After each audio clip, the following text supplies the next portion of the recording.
Hello friends, welcome to our channel sharpen maths. आज हमारे साथ है doctor Ranjan Kumar sir, who is an assistant professor in BIT AP in school of advance sciences. मैं बता दूं, अगर बीआईटी एपी का रैंक देखो तो all over India 90s this time, and which is जो कि बहुत सारे आईआईटी और एनआईटी से भी ऊपर है। तो इनसे हम बहुत सारे टॉपिक पे आज बात करेंगे, लाइक जैसे कि अ, जो लोग हायर स्टडी के बारे में देख रहे हैं, पीएचडी में एडमिशन लेने के बारे में सोच रहे हैं, तो किन किन चीजों पे ध्यान रखना चाहिए, पीएचडी जर्नी में किन चीजों पे ध्यान रखना चाहिए, like with relation with guide, how to do research, with balancing life with social and research life. So and what are the opportunities after PhD. Now बहुत सारे ऐसे लोग हैं जो कि थोड़ा सा पीएचडी ज्वाइन करने से पहले लाइक थोड़ा सा कॉन्शियस हो रहे हैं कि जॉब की जो सिचुएशन चल रही है अभी, सब टॉपिक पे, लाइक जब हम टीचिंग करते हैं, असिस्टेंट प्रोफेसर बन जाते हैं, तो कैसे क्लास को इंटरेक्टिव रखा जाए, इनके बारे में काफी मैंने ऐसे फीडबैक अच्छा सुना। दैट्स वाई इस टॉपिक पे भी बात करेंगे और इनकी जर्नी के बारे में। और ये जो जर्नी होती है लाइक असिस्टेंट प्रोफेसर, उसमें कैसे वो बैलेंस करते हैं सारी चीजों को, तो ये सब पे बात करेंगे। तो इसके पहले मैं थोड़ा सा let me introduce about him, like doctor Ranjan Kumar is assistant professor in BIT AP. यहाँ से ज्वाइन करने से पहले he was an assistant professor in Jain University, Bangalore. He has completed his MSc from BIT Mishra. He has completed PhD from NIT Jamshedpur in 2020. And इनका research area बोले तो fuzzy and extended fuzzy application neutrosophy. इनका जो career रहा है, 10 साल का experience like teaching, research, industry. इसके अलावा बात किया जाए, 1200 plus citation, 22 plus h index, 20 plus i index. He has also reputed academia, academia में रेपुटेशन बोला जाए, टीचिंग, रिसर्च। सो काफी ज्यादा है। और बताया बोला जाए तो इनको बहुत सारे अवार्ड्स मिल चुके हैं, including honorary professorship award from Texas USA. He is also a recognized blogger, and where he put some social issue and its solution. So, welcome, sir. Welcome to our channel, and it's our honor to invite for talk. Welcome. Thank you, Anish, for giving me opportunity to speak with you and with your audience. Thank you. Okay, sir. And thanks, it's a really great introduction. मैं इतना नहीं हूँ जितना तुमने बोल दिया. ठीक है. It's Oh, just the honor of getting such kind of introduction from your end.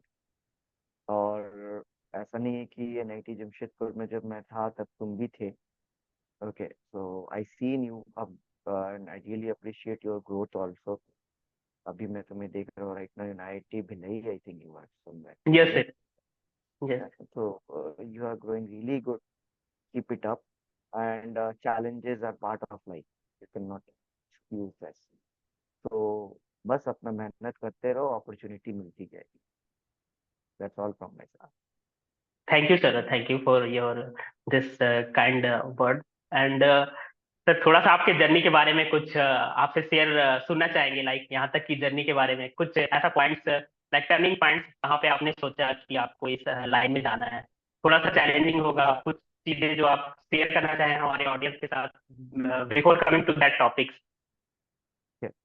देखो, मेरे मन में पहले दिन से एक ही चीज था, टीचिंग में ही जाना है. So teaching is not for me as a profession. Teaching is for me as a hobby. So जब मैं बचपन में था तो my dad used to keep some kids to home. पढ़ाओ इसे. Okay, I do multiple social work by teaching the young kids my home. मैं खुद पढ़ रहा हूँ 8 में, पढ़ा रहा हूँ 4 के बच्चों को. So that practice is there at my home since my childhood. So and तब से मुझे था कि यार teaching profession has a respect, it has a valuation, सम्मान. ऐसा it's not that matter, but respect and सम्मान बहुत कुछ है उसके ऊपर भी. तो उसके लिए मैंने सोचा और part of the best part कि जब मैं पढ़ाता था, so I get use to get review every time while I am teaching. कि what you observed about that teaching, not about me, what you observed while I'm teaching to you. So they usually said कि whenever you explain, we understood what you said, and that is already stored in my mind for a long time. ठीक है, मतलब your teaching is somewhere like LIC, जिंदगी के साथ भी जिंदगी के बाद भी याद में रहता है. सो Yes. That's why these are the points which help me to identify my profession. तो वैसा हर बच्चे में है. जैसे वो बचपन से कुछ कर रहा है तो he got used to get comment on his work. उसको ये जानना है कि किस पे उसके कमेंट्स आ रहे हैं, वही कमेंट्स जो कि LIC हो उसके जीवन का. That LIC they need to choose as a profession, not mathematics, not PhD, not teaching. जो तुम्हें लग रहा है कि तुम जिसको बहुत अच्छे से एक्सप्लेन कर सकते हो. जब मैं लास्ट टाइम वाइवा दे रहा था तो एक ही टीचर ने, एक्सटर्नल ने क्या सवाल पूछा था, और ये एक्सटर्नल सवाल हर PhD वाइवा में पूछा जाता है. Kindly explain me your research in a layman language. Hmm. जिस दिन हम अपने रिसर्च को लेमैन लैंग्वेज में समझाना और पहुंचाना शुरू कर देंगे, उस दिन हम जरूर उस फील्ड का नॉलेजेबल इंसान बन जाएंगे. सो वहीं से मेरी जर्नी स्टार्ट हुई टीचिंग की. फिर टीचिंग के साथ इमोशन और क्या बोलते हैं, रिलेशनशिप बहुत जरूरी होता है. तो being a rude, if you are knowledgeable means you can not be rude. APJ Abdul Kalam से ये मैंने सीखा कि ही यूज्ड टू से कि वो मट्टी में बैठ के ये दे रहे थे. मैं BIT मिश्रा में था 2010 में. He came for giving the PhD award. तो उन्होंने खाली PhD बच्चों को दिया था वो award. So that fascinate me to do PhD. मैंने बोला था मैं जब PhD करूंगा तो मुझे इनके हाथ से अवार्ड लेनी है. So I actually cried on the day he died. यार मेरा मेरा ये खत्म हो गया सपना कि because I am not getting the award from his hand. So यहाँ से मुझे PhD करने का मोटिवेशन मिला. तो जब मुझे PhD करने का मोटिवेशन मिला और टीचिंग का मोटिवेशन कि बच्चों को एक्सप्लेन करके कैसे पढ़ाना है, अगर मैं सच बताऊं ये मुझे प्रोफेशनल वर्क करके मिला. जब मैं चेक में काम करता था तो चेक Hmm. में काम करते समय दे यूज टू राइट कि स्टेप वाइज लिखो and well explained step wise लिखो. तो वेल एक्सप्लेन्ड स्टेप वाइज जब मैंने लिखना शुरू किया तो मैं समझ सका कि मेरे क्लास पे multiple variety of kids of students होंगे. एक टॉपर होगा, एक लूजर होगा, और एक एवरेज होगा. टॉपर को तो पहला लाइन मेरे लिखने से ही समझ में आ जाता मैथ्स कि मैं क्या बताना चाह रहा हूँ. एवरेज को बीच बीच में पहुंचते साथ वो लास्ट को कैप्चर कर लेते थे. अगर मैं बीच में 2-3 लाइन जंप भी कर गया, दे अंडरस्टूड इट. लूजर मतलब जो थोड़े से लो, मतलब कैप्चर्स माइंड जिनके हैं, वो उस जंप लाइन को नहीं समझ पा रहे थे. तो मुझे वही मैथ्स मैंने जब शुरू शुरू में टीचिंग स्टार्ट किया, मैं एक मैथ्स को करीब करीब 3 से 4 बार क्लास में एक्सप्लेन करना पड़ता था मुझे. All because of I am jumping my student steps, observing that कि they are observing my answers. And I expect that they know every bit of thing because they came for graduation. So I observe that उन्हें 11-12 पता होगा. या I know उन्हें पता होगा, but revision भी उन्हें साथ में देनी पड़ती है while I'm teaching my subject. So जैसे हम लोग रिसर्च पेपर लिखते हैं तो हम लोग क्या करते हैं, पहले एब्स्ट्रैक्ट लिखते हैं, फिर कीवर्ड्स लिखते हैं, फिर इंट्रोडक्शन पे और मेथोडोलॉजी पे आते हैं. तो एब्स्ट्रैक्ट में हम क्या करते हैं, वो रिसर्च पेपर में क्या है बताते हैं. तो वही मैं फॉलो करता हूँ मेरे टीचिंग पे. एब्स्ट्रैक्ट बताओ पहले टॉपिक का, फिर कीवर्ड्स बताओ. कीवर्ड्स मतलब इस टॉपिक को पढ़ते समय कौन कौन सी चीजें आएंगी. मतलब कौन सा फॉर्मूला, अभी मान लो मैं न्यूमेरिकल मेथड पढ़ा रहा हूँ, Gauss Jordan method, Gauss elimination, ये मेरा कीवर्ड्स होगा. तो इस कीवर्ड्स के रिलेटेड बैकग्राउंड स्टडी क्या होगा.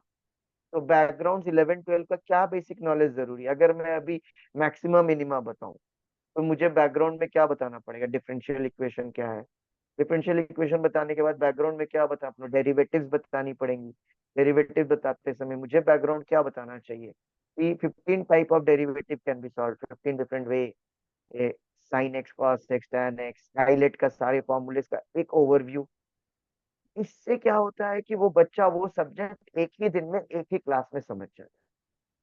तो मेरे को कोई भी टॉपिक उसके बाद से मल्टीपल रिवीजन देना नहीं पड़ता. और जिसके कारण मेरी पढ़ाई बच्चों तक पहुंचने लगी, रीच होने लगी, उन्हें समझ में आने लगा मैथ्स। जो मैथ से वो भागते थे, वही मैथ से उन्हें प्यार होने लगा। सो यहीं से मेरी टीचिंग जर्नी स्टार्ट हुई, for learning mistakes by in finding mistakes in my teaching. But problem ये है कि since many of the faculties we still consider हम आईआईटी से हैं, हम एनआईटी से हैं, Yes, so we know the best in the subject. I know we know the best in the subject, but we cannot explain the best out of that subject.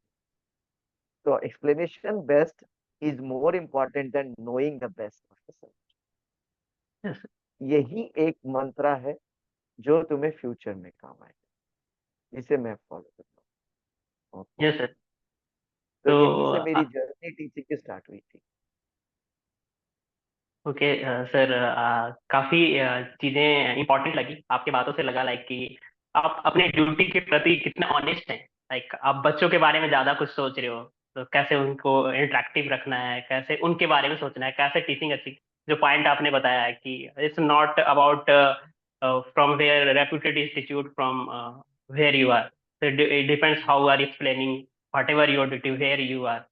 ये depend कर रहा है। और चीजें जो है फैसिनेट करती है, ऑब्वियसली एपीजे अब्दुल कलाम से लेने की जो थी वो आपको आगे लेके गया, लाइक पीएचडी करनी है। तो मैंने उनसे नेक्स्ट मिला था, जो हम मैं लोग। उनको मैं उनसे मिला यस था। सर।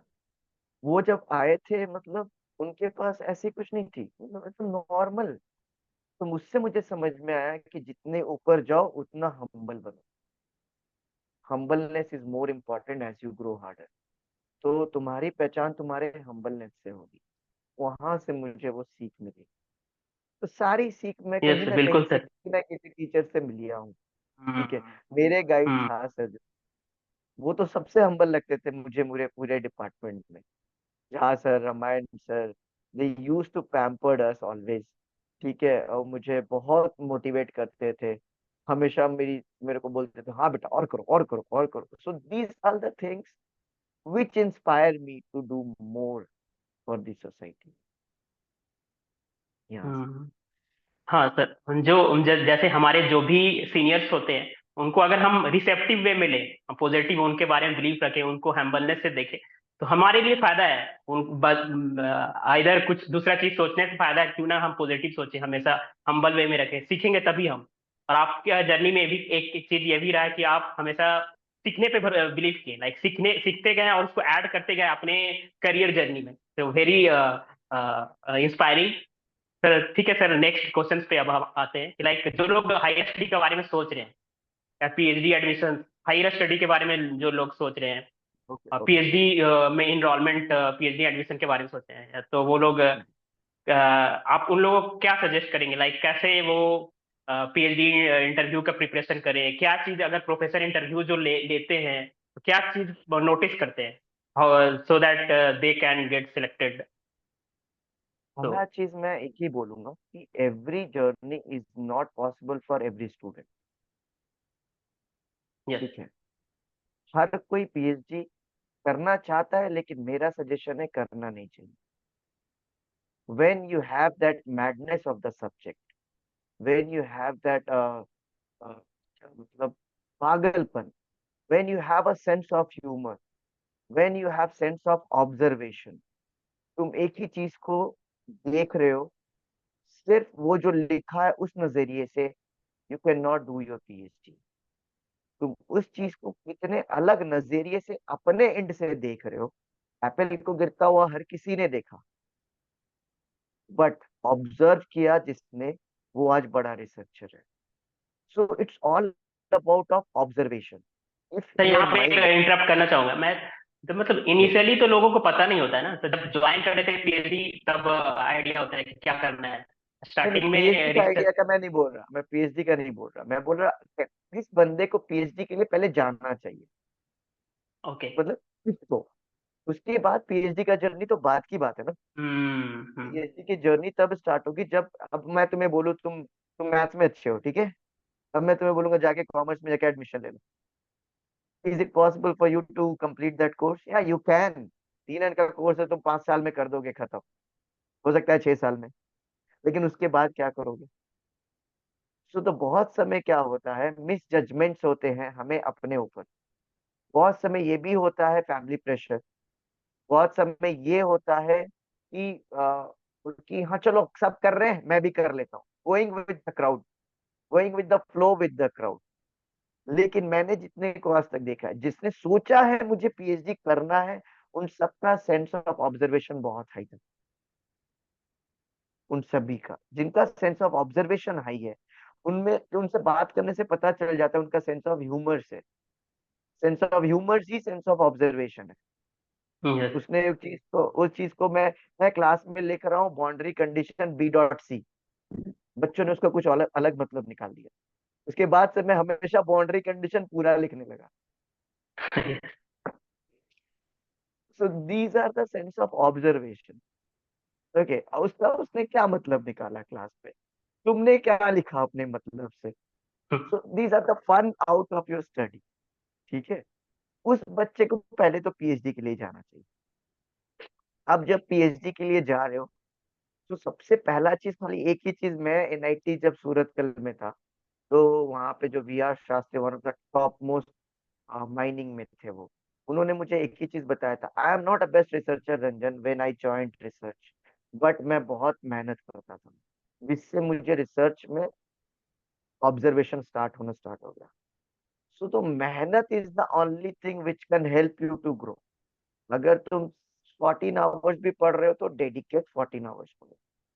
2 आवर्स भी पढ़ रहे हो तो डेडिकेट 2 आवर्स पढ़ो, not in between scrolling your mobile phones, not in between talking with your friends, not in between watching a movie. मैंने बहुत समय देखा है आजकल के करंट जेन जी स्टूडेंट्स को, putting the headphone, listening the song and as well as writing the notes.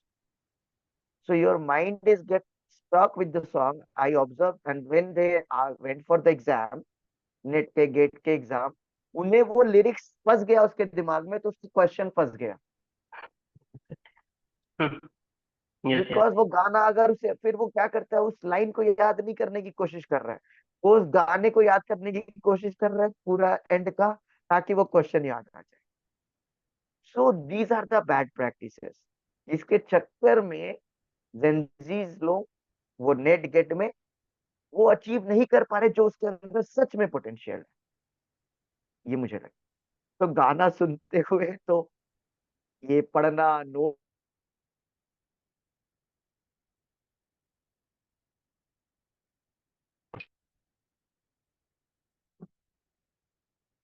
Sir your voice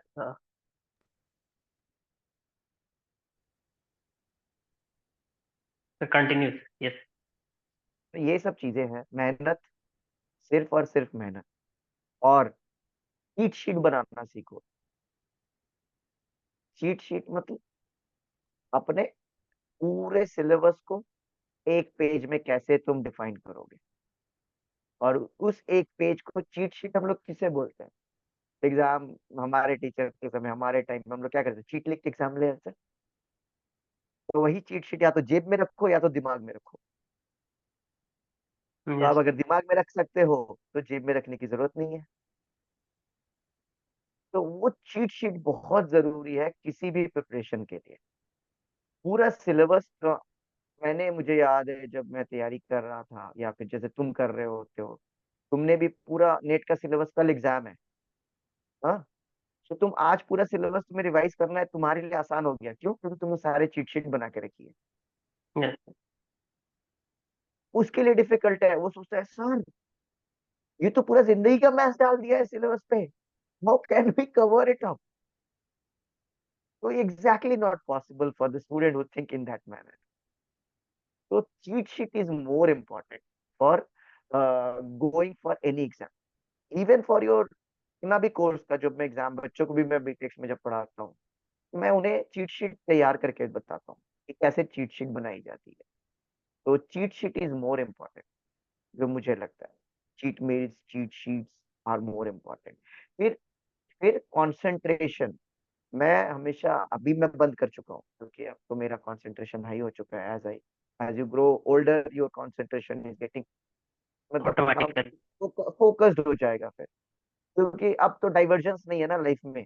मतलब girlfriends के पीछे भागना, मम्मी के पीछे, पैसे के पीछे, अब तो डाइवर्जेंस नहीं है, तो yes, शादीशुदा है तो भाई फोकस्ड।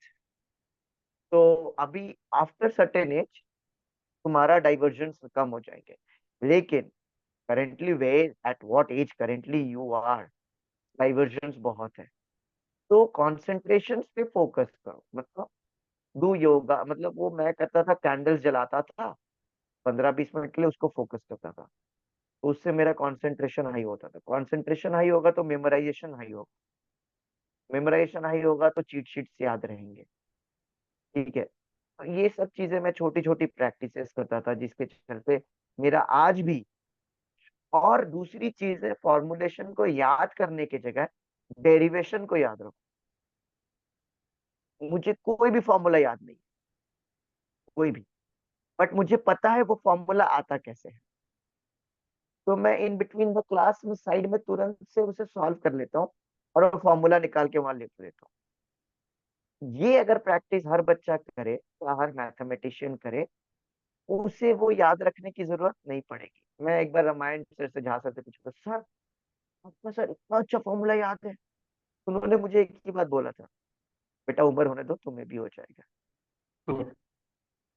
और कुछ नहीं बोला। So now you are on this that stage. Now I Not am in that is it, but yes, near to that stage. yes, ठीक है, मतलब मैंने 10-12 साल पढ़ा लिया, तो नियर टू दैट स्टेज, अब मेरे को मेमोराइजेशन की जरूरत नहीं है। Practice reminds me all formulation, but you are in that first stage, तो yes, तुम्हें क्या करना पड़ेगा फिर? वही सारी चीजें। मेमोराइजेशन कैसे मेरा हुआ? मैं एक कोर्स को 15 बार पढ़ाया, सो तुम्हें क्या करना पड़ेगा?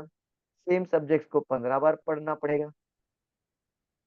अब तुम टीचिंग नहीं कर रहे हो इसका मतलब मैं नहीं पढ़ूंगा, नहीं, ऐसा नहीं है। अगर तुम्हारा इंटरव्यू बेस्ट जाना है, तो तुम, टीचर्स वहां पे क्या इंटरव्यू क्या तुमसे सारे मैथ्स के किताब पूछते हैं? yes, नहीं, एक ही पूछते हैं। ठीक, एक कोर्स का हम लोगों ने कॉलेज आवर में क्रेडिट्स क्या दिया हुआ है, डिजाइन किया हुआ है, 45 आवर्स और 60 आवर्स। ठीक, मैंने क्या बोला, 10 बार पढ़ना है एक course. 45 hours into 10, how many hours? 450 hours with a one yes. Course. पढ़ के देखो, कोई भी इंटरव्यू क्रैक करो।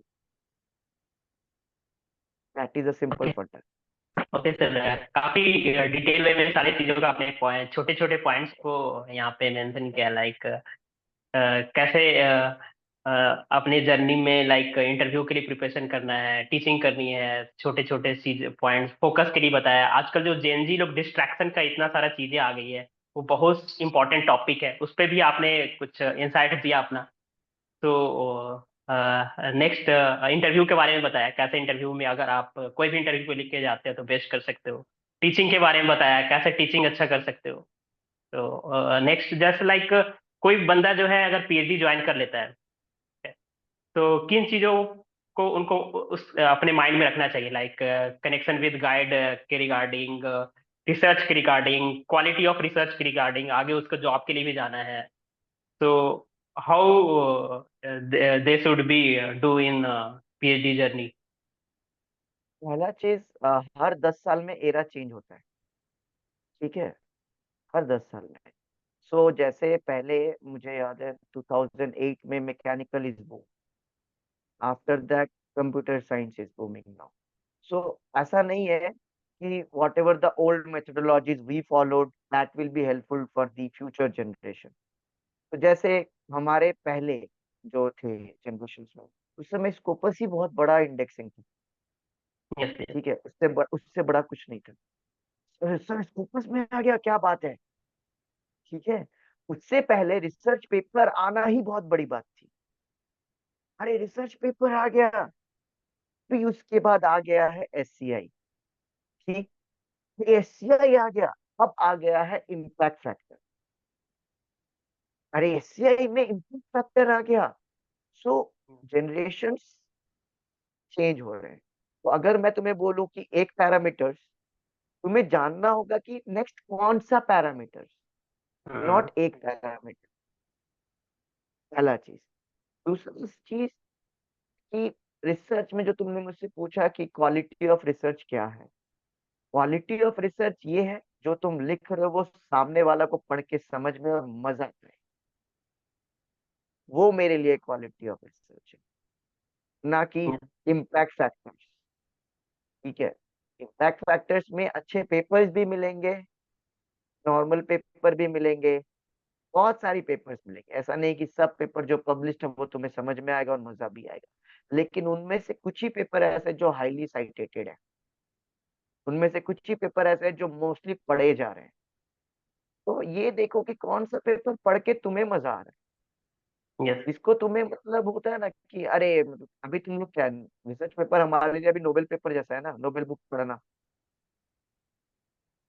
कोई यस, पढ़ रहा है रोमियो जूलियट वाली किताब ही है हमारे लिए रिसर्च पेपर अभी। तो अगर हम पढ़ते हुए हमें मजा ही नहीं आ रहा है तो फिर हम रिसर्च कैसे करेंगे, रिसर्च कर पाएंगे क्या? तो फिर लॉन्ग हमारे टर्म लिए you should be enjoy your correct, work. Enjoy your work और enjoy your reading, not work, enjoy your reading. जो पढ़ रहे हो उसमें मजा आना चाहिए। दूसरी चीज, get ready to and face the criticism. हम जब रिव्यूअर हमें ड्रास्टिक और हार्ड कमेंट्स लिखते हैं, हमें बहुत मजा आता है, पता है? क्या बात है सर, क्या जबरदस्त पॉइंट पकड़ा इसने, यस, मजा आता है। अब वही चीज तुम्हारा कलीग तुम्हें बता दे तो क्या रिएक्शन होता है तुम्हारा? क्रिटिसाइज हाउ कर रहा है डेयर ही आपका टॉक लाइक थॉट दिस, है। Yes, how dare he talk like this, he don't have a right to talk me like this. So you are not ready to face criticism from the person whom you know in society. You are always appreciate the criticism from the person whom you don't know ever and ever meet in your life. तुम्हारे मौसी जी तुम्हें criticism कर देंगे तो तुम तो आतंक मचा दोगे यार घर पे जाके, ऐसे बोला। बट अभी मैं बैठ के तुम्हें क्रिटिसिज्म कर दूंगा, you are wow sir, thank you for giving me this critical comments. So get ready for the criticism, don't ये ever जरूरी है think कहीं ना that कहीं सर। you yes, ग्रोथ के and लिए don't ever क्रिटिसाइज think जो you are कर रहे हैं always वो, यस, हेल्पफुल। criticize कभी टेक्निक होता है, कौन सा constructive criticism is always helpful, ठीक है, but personal criticism should not be, professional criticise is always helpful, personal should not be. मतलब वो किसके साथ घूम रहा है, वो क्या खा रहा है, क्या कर रहा है, कब सो रहा है, that is not my interest. मैं इंटरेस्ट जो क्या रिसर्च कर रहा है, कैसे कर रहा है, क्यों कर रहा है, किस तरीके से कर रहा है, that is your constructive criticism. Choice of criticism is always matter. लोगों को अगर तुम्हें ज्ञान देना है, क्रिटिसिज्म करना है, तो उसके प्रोफेशनलिज्म पे करो, ना कि पर्सनलिज्म पे। पहला चीज ये हमेशा ध्यान रखना, नियर फ्यूचर जहां भी जाओगे। But in this current era I suggest avoid criticism, lots of avoid it. देने वाले, बहुत सारे क्रिटिसिज्म देने वाले। But I suggest also better write someone criticize you, you always criticize yourself first। Important तो पॉइंट। पहले तुम अपने को क्रिटिसाइज करके अपने सारे गलत चीजों को ठीक करो, ठीक है? मतलब मुझे इंग्लिश बोलना नहीं आता, तो ये लोग तुम्हें क्रिटिसाइज अगर कर रहे हैं तो तुम्हें भी पता है तुम्हें नहीं आता। जब मुझे पता है मुझे नहीं आता, why don't we put a effort into it? अगर मैं एफर्ट डाल दूं फिर मुझे कैसे नहीं आएगा? So that is more important कि पहले खुद का आइडेंटिफाई करो मेरे वीक पॉइंट्स क्या है, वो वीक पॉइंट के ऊपर लिटरली मेहनत करो और करते चलो, ठीक है? गवर्नमेंट जॉब निकालने के पहले तुम्हें एफिशिएंट होना होगा। गवर्नमेंट जॉब के बाद ठीक है, आदमी क्या करता है, अब चलो हो गया यार, अब इनएफिशिएंट हो जाता है, व्हाट आई ऑब्जर्व। उसके पहले उसके जैसा बेस्ट बंदा नहीं है, he has a damn good knowledge, damn good of presentation skill, everything, but after he come into the government वो lose that pace, क्योंकि गवर्नमेंट है ना। सो ये सब चीजें बहुत जरूरी है कि अपने ऊपर ज्यादा मेहनत करो, मतलब love yourself most, but also ready to face hate yourself also. मतलब अपने को स्लिप बताओ कि तुम क्या गलत कर रहे हो हर दिन, जैसे मेरे आज मेरे को एक बच्चे ने मुझे, मेरा फर्स्ट जर्नी में बता रहा हूँ, मैं चैन में गया, फर्स्ट टाइम सब्जेक्ट ले रहा था, एक सब्जेक्ट मैथ्स के थे, और वो मेरा बेस्ट सब्जेक्ट, बेस्ट सब्जेक्ट, ठीक है, जिसको मैं जिंदगी में सबसे बेस्ट पढ़ा सकता। उसपे बच्चों ने, एक दो बच्चों ने बोल दिया कि सर बहुत बहुत अच्छा नहीं पढ़ा रहे थे। फिर मैंने झा सर को फोन लगाया, सर ऐसा ऐसा बोले सर, मैं रोया उस दिन। तो सर ने मुझे एक ही बात बोला, दो ने बोला होगा, कुछ तो बोला होगा, सोचो क्यों बोला होगा। फिर मैंने सर को बोला, हाँ सर ये दो चीज हो सकती है। तब तुम्हें पता है ये दो चीज हो सकती है, तो फिर तुम क्यों रो रहे हो? इसे सुधारो। उसके बाद से जब भी कोई बच्चा मुझे बोला, अच्छा ये है, ठीक है, नेक्स्ट टाइम से मैं ध्यान रखूंगा, वाली चीज मेरे अंदर आ गई। वो सर का एक कमेंट में मैं रोता हुआ था। उसके बाद मैं उस कॉलेज में वो सब्जेक्ट्स बेस्ट डिलीवर करने लगा। So, ये सब चीजें हैं। तो पीएचडी में करना क्या है? पहला चीज, मुझे लगता है पीएचडी में एक सब्जेक्ट को क्रैक करने के लिए, रिसर्च गैप को क्रैक करने के लिए इंसान को 16 into 30 का कैलकुलेशन चाहिए। 16 into 30 मतलब कितना हो गया? 480 आवर्स।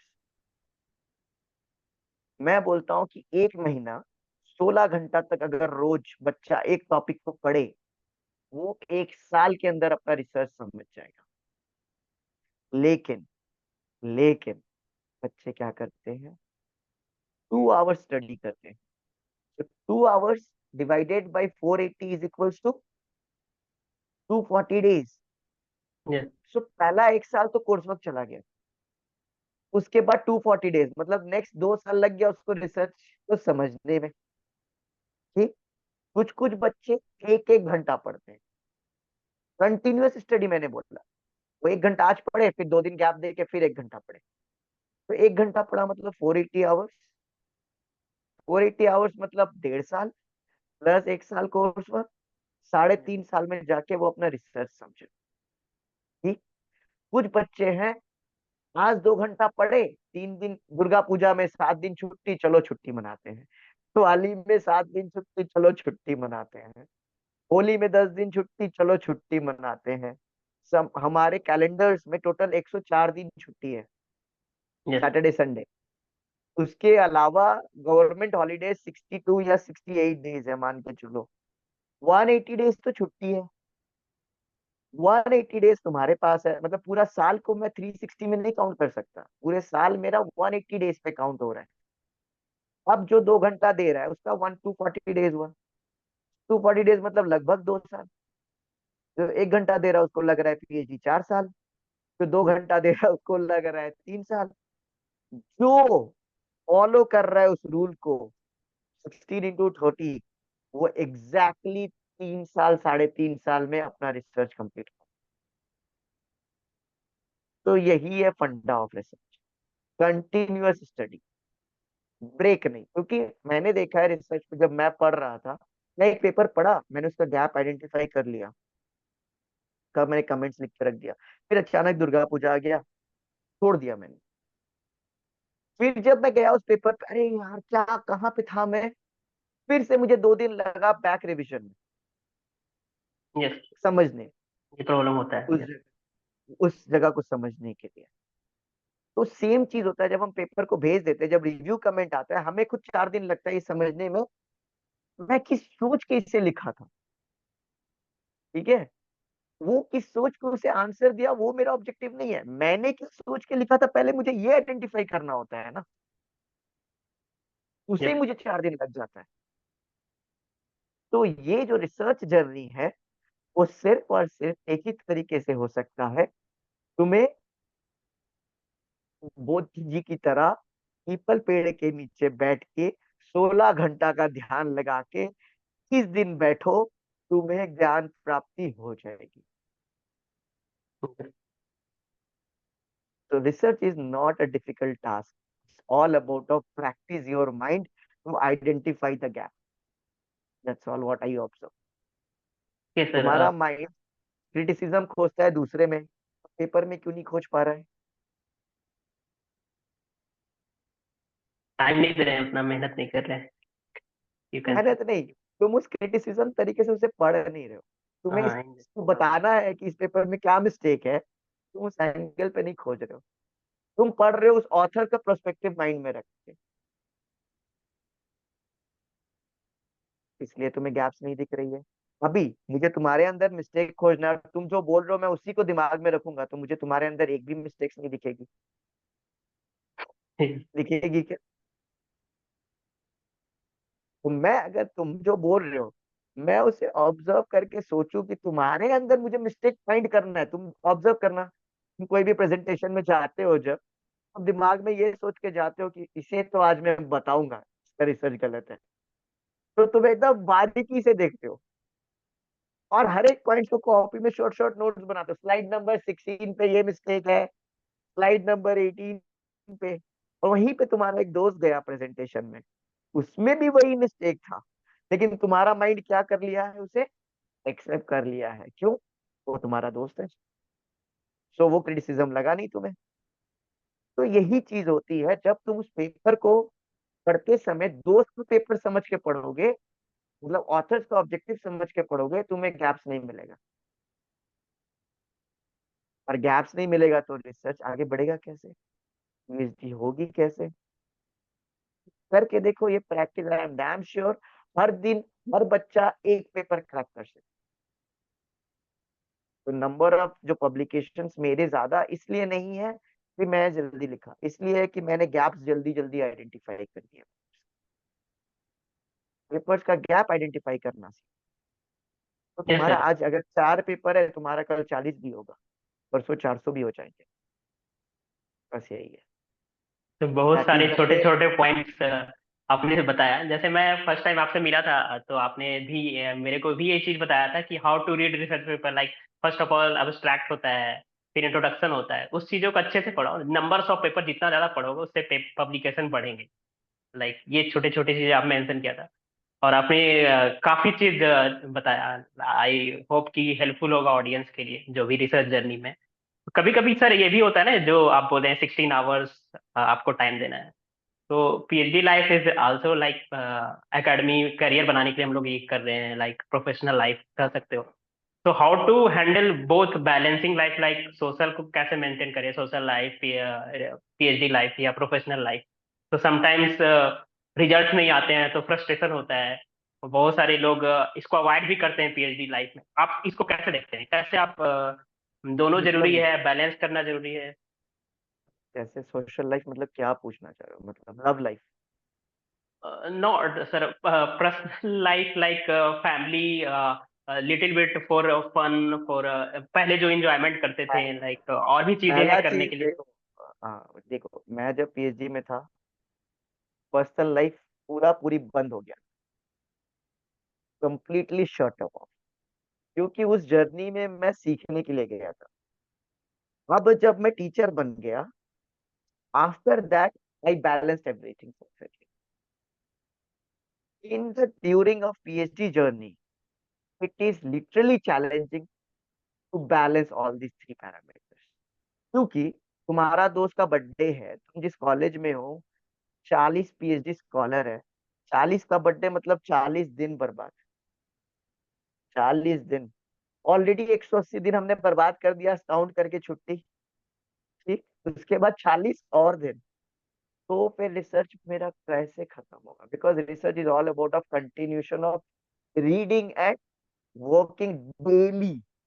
ऐसा नहीं कि आज पढ़ के कल छोड़ दूं, मुझे कंटिन्यूअस हर दिन पढ़ना था। तो जो भी एक कंटिन्यूअस हर दिन पढ़ेगा, वो जर्नी में आगे, हाँ, वो शुरू के 2-3 साल चैलेंजिंग सबके लिए है, सिर्फ तुम्हारे लिए। मैंने अपनी कितनी बहनों की शादी मिस करी है, इतनी बहुत सारी। तो ऐसा नहीं है कि नहीं होगा, होगा, क्योंकि उस समय मेरा दुर्गा पूजा के दशमी के दिन मेरे पेपर का कमेंट आया था, तो उसमें पेपर का कमेंट आया है तो मेरे दिमाग में क्या चल रहा होगा, सोचो, सिर्फ यस। पेपर ही चल रहा होगा, ना कि दुर्गा पूजा। तो ये सब चीजें थी कि मतलब रिसर्च पेपर पे अगर तुम काम कर रहे हो, ये 3 साल डेडिकेटली काम करो, और ये चैलेंजेस रहेंगे, इसे तुम अवॉइड नहीं कर सकते। मम्मी मेरी रोज पूछती थी कि बेटा कब होगा खत्म, कब होगा खत्म, कब होगा खत्म, ये कब होगा खत्म मम्मी क्यों पूछती थी, क्योंकि मम्मी से उनके रिलेटिव पूछते थे। अरे मेरा बेटा का तो मास्टर 2 साल में हो गया, आपका बेटा अभी भी पीएचडी कर रहा है। These are the societal pressure. Society. ठीक है, तो ये सब सवाल तुम्हें मिलते रहेंगे। ठीक है, ये भी मिलेगा। अरे देखो उसका लड़का का तो शादी हो गया, आपका बेटा अभी भी पीएचडी कर रहा है। तो this societal pressure, if you can consider it as a pressure, you can not focus on your study. तुम्हें पूरा पूरी वहां से कटना पड़ेगा और फोकस करना होगा पूरा पूरी रिसर्च जर्नी पे। तभी तुम after getting a job you can balance everything perfect. मतलब रिसर्च पे घुसने के बाद जब तुम्हारा वो, क्योंकि अभी तुम सीख रहे हो, सीख लेने के बाद तुम्हें एक पेपर बनाने में, अभी तुम्हें हो सकता है पेपर बनाने में 1 वीक लगता हो, लेकिन याद है जब शुरू में हम बनाने बैठे थे, मुझे 8 से 9 महीना लगा था मेरा फर्स्ट पेपर बनाने में। मुझे समझ ही नहीं आ रहा था क्या इन्फॉर्मेशन डालूं, क्या एक्सक्लूड करूं, किसको रखूं किसको हटाऊं। मुझे लगा था 8 से 9 महीना मेरा पहला पेपर बनाने में, और आज मुझे लगता है एक पेपर बनाने में एग्जैक्टली 7 डेज। 7 सेक्शन, 7 डेज, मेरा कॉन्सेप्ट ये है। और मैं 7 डेज कब काम करता हूँ, जिस दिन सैलरी आती है, मोटिवेशन आता है। मोटिवेशन आता है तो 7 दिन में काम करता हूँ, बाकी 23 दिन में आराम करता हूँ। ये मेरा रिसर्च का मतलब वर्किंग स्टाइल है। मैं एक पेपर, मेरे पास जितने भी पेपर होंगे जो भी मैंने क्रैक करके रखा है, वो मैं 1 से 7 तारीख को सॉल्व करता हूँ। उस दिन सैलरी आती है, मजा आता है, पैसा आ गया, मोटिवेशन आ गया, रिसर्च करो। फिर 23 से लेके 30 तारीख तक, 8 से लेके 30 तारीख तक में फैमिली की रिस्पॉन्सिबिलिटी आती है। और फिर बाकी टाइम बेबी मम्मी सब, दोनों बैलेंस हो गया। मैं हर दिन, you can not balance that thing. मतलब तुम सोचोगे मैं सुबह स्टार्ट करूँ, पहले परिवार को बैलेंस करूँ, फिर टीचिंग को, फिर रिसर्च को, फिर परिवार को, नॉट पॉसिबल। It's तुम्हारे पास also 4 छोटी a बच्ची। little challenging. So, and it's हाँ, also important to फिर नहीं, मेंटल handle स्ट्रेस balance. आएगा, Yes. उससे मेंटल स्ट्रेस आएगा। वो करोगे ना, मेंटल स्ट्रेस आएगा, चारों बैलेंस नहीं possible. Dedicated a 1 week for one thing, परिवार 1 हफ्ता दे दो, रिसर्च को शुरू का 1 हफ्ता दे दो, काम खत्म। क्योंकि उस समय सबकी सैलरी आती है, मम्मी भी खुश, वो भी खुश, ये भी खुश। उस समय किसी का एक्सपेक्टेशन तुमसे कुछ नहीं होता, 1 से 10 परिवार का एक्सपेक्टेशन नहीं रहता, 11 से 30 हमेशा रहता है।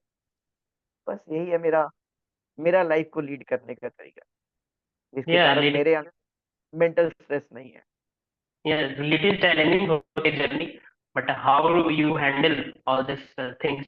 And आपकी जो जर्नी है काफी इंस्पायरिंग। आप जैसे छोटी छोटी चीजों को ऑब्जर्व करते हो, एक्सेप्ट करते हो और उसको सॉल्व करते हो, खुद हैंडल करते हो और आगे बढ़ते हो।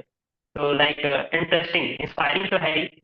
जो सोचने का तरीका है, जैसे हर एक चीजों में आपने सारे चीजों को लगभग आंसर दे दिया, मतलब मैं जो पूछना चाह रहा था। तो हर एक तरीके से उसका लोगों को जो दिक्कत होती है जर्नी में, बैलेंसिंग लाइफ में, सबका आंसर आपने दे दिया। लाइक पीएचडी जर्नी में आपको कुछ दिन के लिए सेक्रीफाइस करना है, एक टाइम के बाद वो चीजें आएंगी। जब आप इससे ऊपर आगे बढ़ो तो वो बैलेंस करने का भी टाइम आएगा।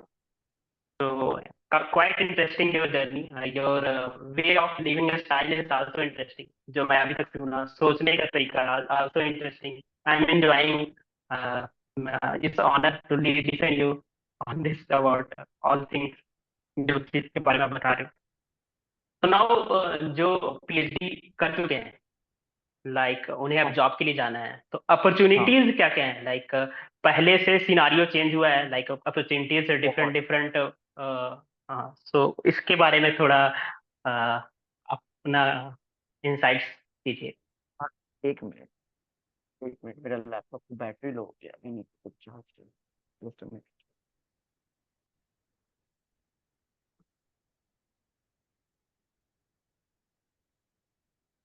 हाँ, बोलो क्या पूछ रहे थे।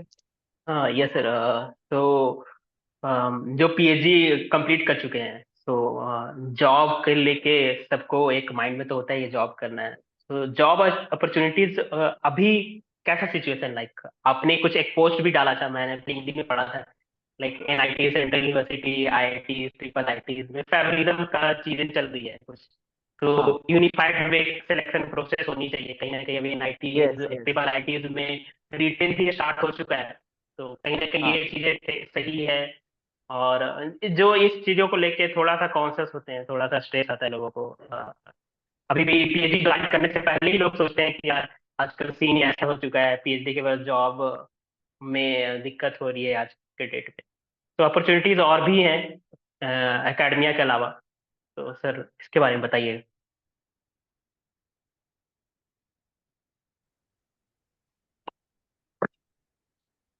Sir continue. हाँ। तो अगर तुम देखो, सबसे ज्यादा पॉपुलेशन इंडिया का है, ठीक है। तो अगर हम बोले कि चैलेंजिंग नहीं होगा जॉब सेक्टर इंडिया का, ये बोलना ही गलत है, ठीक है। 2019 से पहले तुम अगर तुम नेट और गेट का जो ये देख रहे हो एप्लीकेशंस, और 2000 कोविड के बाद का एप्लीकेशंस में बहुत हाई काउंट बढ़ा है, बहुत। जब मैं पीएचडी में घुसा था, मैथ्स डिपार्टमेंट में 3 लोग, 4 लोग। अभी कितने हैं? 25 या 26। तो अप्रॉक्स मतलब 30। craze of craze of PhD is getting increased. So as it get increased, तो डेफिनेटली अब हर कोई तो खुद सक्षम है। पीएचडी के बाद मैं कैसे बोलूँ तुम असक्षम हो, बोल सकते हैं?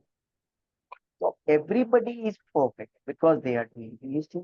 As per India's culture, if they have a highest degree, it means they are more knowledgeable person. So we cannot deny that fact. We cannot say कि हम लोग किसी को नहीं बोल सकते तुम्हें पीएचडी किया, तुम्हें कुछ नहीं आता। So count of applications is getting increased. लेकिन पिछले मतलब 13 में कितने एनआईटीज और आईआईटीज नए खुले हैं, ठीक। तो गवर्नमेंट्स में कितने वैकेंसीज आएंगी फिर? तो वैकेंसीज का तो काउंट वही है, कैंडिडेट का काउंट ये है। तो पहले कंपटीशन 1:3 में था, अभी मुझे लगता है कंपटीशन 1:10 पे है, इवन इन पीएचडी। पहले 1:3 में था, अभी 1:10 का डेफिनेटली मुझे लगता है, शायद उससे ज्यादा भी हो। एक सीट के लिए 10 लोग। अभी रिसेंटली एनआईटी जमशेदपुर का इंटरव्यू हुआ था, तो वहां पे करीब 10 लोग थे। 10 लोग थे 8,000 में, उसमें से एक का भी नहीं, मतलब 10:0। ठीक। तो उसमें से 7,000 में भी करीब करीब 14-15 लोग, या 20-25 लोग थे, आई थिंक सो। उसमें से एक का हुआ। तो मतलब कंपटीशन कहाँ पे है? 1:35 के आसपास चला गया, अगर एनआईटी आईआईटीज में जाना है तो रिसर्च में बहुत सारे रोड मैप्स है। It's not all about of working in teaching profession. मैंने तुम्हें बार बार एक ही चीज बोला, if you think that you are a teacher then only come in to the teaching profession. If you are not, then you have multiple other roads. Foreign जाओ, post docs are there, ठीक है। Post docs का does not mean foreign, India में भी है। Research associates बन सकते हो, सीएसआई लैब्स में ऑप्शंस है, डीआरडीओ लैब्स में ऑप्शंस है, इसरो लैब्स में ऑप्शंस है, ठीक है। मैथ्स का तो हर जगह पे है, ठीक है। उसके बाद तुम्हारा मतलब देयर आर बहुत सम से। Industry role also. अभी करेंटली मैं 2-3 इंडस्ट्री में ये भी करता हूँ, कंसल्टेंसी कभी कभार लोग बोलते यस। हैं। तो now currently AI is getting increase, ठीक है। तो एआई अपना मॉडल को ट्रेन करने की कोशिश कर रहा है। So while they are training their model, they need that expert in that area. Or expert in that area means I am expert in operation research. So I can help the train the model related to operation research queries. And that too is in my research. अगर क्योंकि AI में क्या होता है, training AI training model का क्या होता है कि हम जेनरिक नहीं मॉडल ट्रेन कर रहे। जेनरिक मॉडल ट्रेन होना मतलब ओआर रिलेटेड टीचर से करा लो, नहीं। एआई ट्रेनिंग अगर बेस्ट मॉडल बनाना है इन्हें, तो वो एक स्पेसिफिक पर्सन जो उस एरिया का स्पेशलाइजेशन है जिसके पास, उस एरिया पे एआई ट्रेन मॉडल बनता है। तो So इसका how they मतलब, get reviewed, sir, after training? How they get reviewed? Correct for validation, what they do? तो दैट इज देयर मेथोडोलॉजी। तुम्हारा काम होता है कि जो आंसर्स है वो वेरीफाइड है कि नहीं, वो करेक्ट है कि नहीं। जो एआई कुछ सोल्यूशन दे रहा है ना, एआई कुछ सोल्यूशन दे रहा है, हम्म क्या वो हम्म सोल्यूशन सही है, ये हम्म रिव्यू का काम एक होता है एज अ यस एक्सपर्ट। ठीक है। दुनिया का फर्स्ट एआई मॉडल कौन सा था बताओ, इंडिया में? चिट्टी, यू नो चिट्टी, Rajinikanth, robot movie. Okay okay yes ये किताब ऐसे करके पूरा मॉडल याद कर लिया। ठीक है। Pattern, so learning and explaining the pattern. तो कौन टीचर जो एक्सपर्ट है वो उस हर एक स्टेप को पैटर्न वाइज बता सकता है कि कैसे जा रहा है। इन जेनरिक अगर मेरा नॉलेज होगा तो मैं हर एक क्वेश्चन को वो पैटर्न सोल्यूशन नहीं दे सकता। तो एआई को सिर्फ और सिर्फ पैटर्न सॉल्यूशंस चाहिए, step by step solutions, pattern solutions, जिससे वो अपना एआई को ट्रेंड कर सके। ठीक है। अब लोग बोल रहे हैं एआई ट्रेंड हो जाएगा तो we lose our job. Absolutely no. AI सिर्फ पैटर्न को लेके काम कर सकता है, पैटर्न के अलावा नहीं।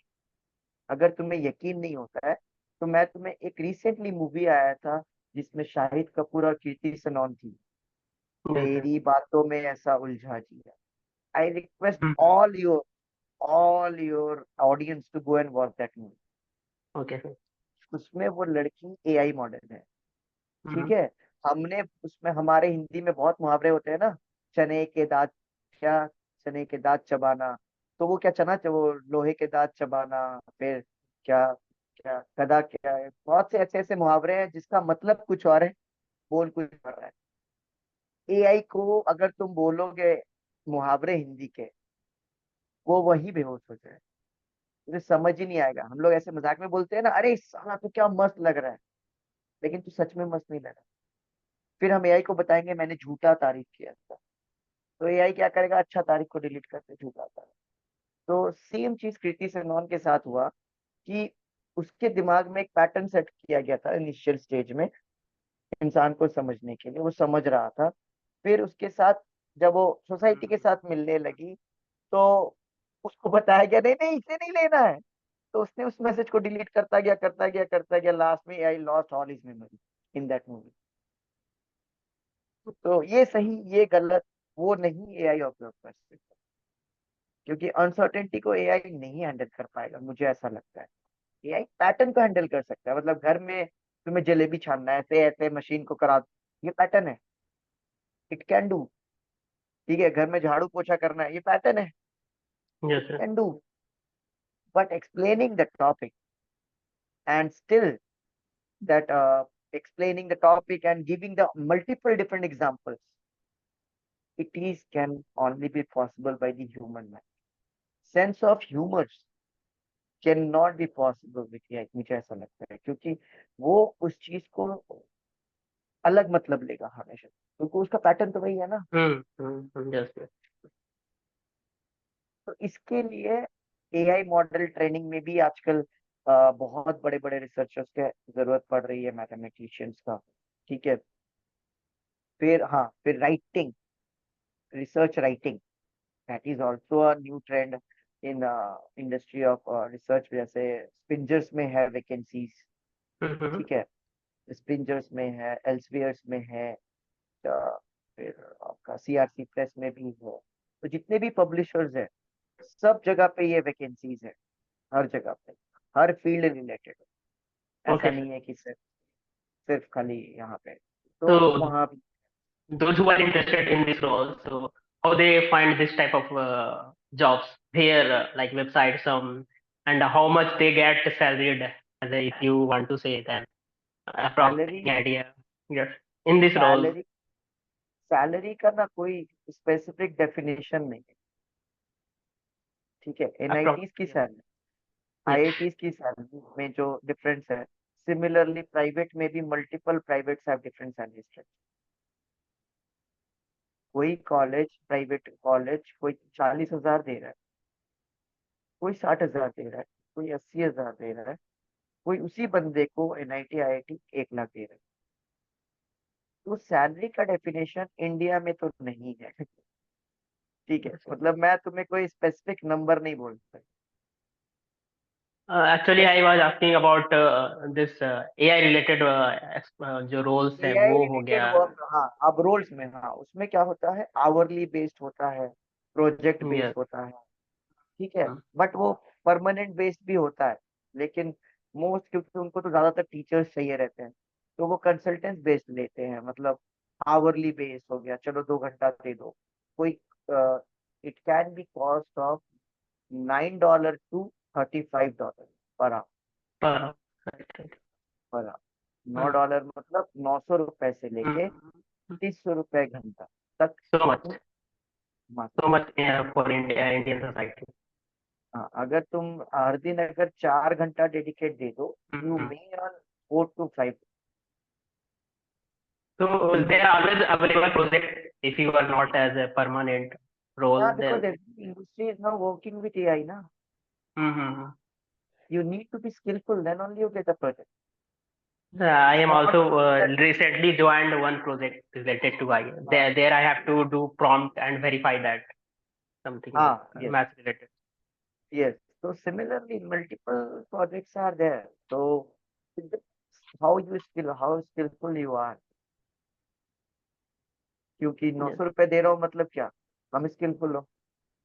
3500 रुपए दे रहा हूँ मतलब भाई इसका 1 घंटा भी मेरे लिए बहुत है। ठीक है, क्योंकि Yeah. Multiple stage of review होता है, कोई भी प्रोजेक्ट्स में मल्टीपल स्टेज ऑफ रिव्यू होता है। तो फर्स्ट स्टेज होता है बिगिनर से कराओ। ठीक है, फिर बिगिनर, बहुत से ऐसे भी क्वेश्चन होते हैं ना जिसमें डिलेमा होता है कि इज इट ट्रू, तो फिर उस क्वेश्चन को ऊपर वाले स्टेज पे भेजो।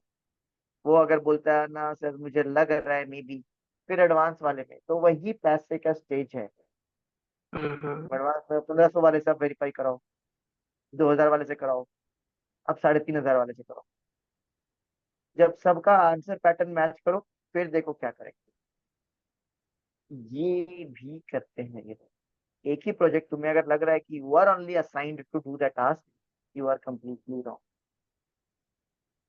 That is not the case. You have to skill yourself more for getting more, good appreciation. And for skill के साथ साथ कम्युनिकेशंस भी बहुत जरूरी।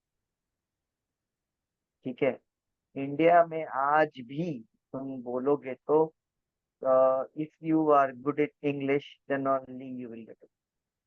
How much you are knowledgeable, that hardly matters to many of the organisation. ऐसा नहीं कि सब कर रहे, मेनी। तुम अच्छे इंग्लिश बोल रहे हो मतलब अच्छा, अरे इंग्लिश अच्छा बोलता है यार, selected. It's not about knowledge कैसा है, कम्युनिकेशन अच्छा है मतलब you selected. So communication now become a major part to get a job, that I think. और जिसके पास स्किल है, कम्युनिकेशन है और नॉलेज है, they never sit at home for a single day. उसको कभी Correct. घर में नहीं बैठना पड़ेगा। ठीक है, मेरे पास नॉलेज इतना सा था तो कम्युनिकेशन मेरे पास इतना सा था, मेरे पास स्किल इतना सा है, तो मैंने तीनों का मर्ज करा। 30 30 30, 10% का मेरे में गैप है, मेरा इंटरव्यू क्रैक हो जाता है। अब मेरे Yes. पास तीनों में से खाली नॉलेज है, तो मैं इंटरव्यू क्रैक नहीं करता हूँ। क्योंकि वहां पे इंटरव्यूज में they are not always looking for the skills, they are also looking for the scenarios. Multiple scenarios they may ask. मैं एक सिनेरियो बता रहा हूँ जो मेरे को एक बार इंटरव्यू में पूछा गया था कि Ranjan, we going to hire you, but I just want to know which are the subject you are going to teach in near future.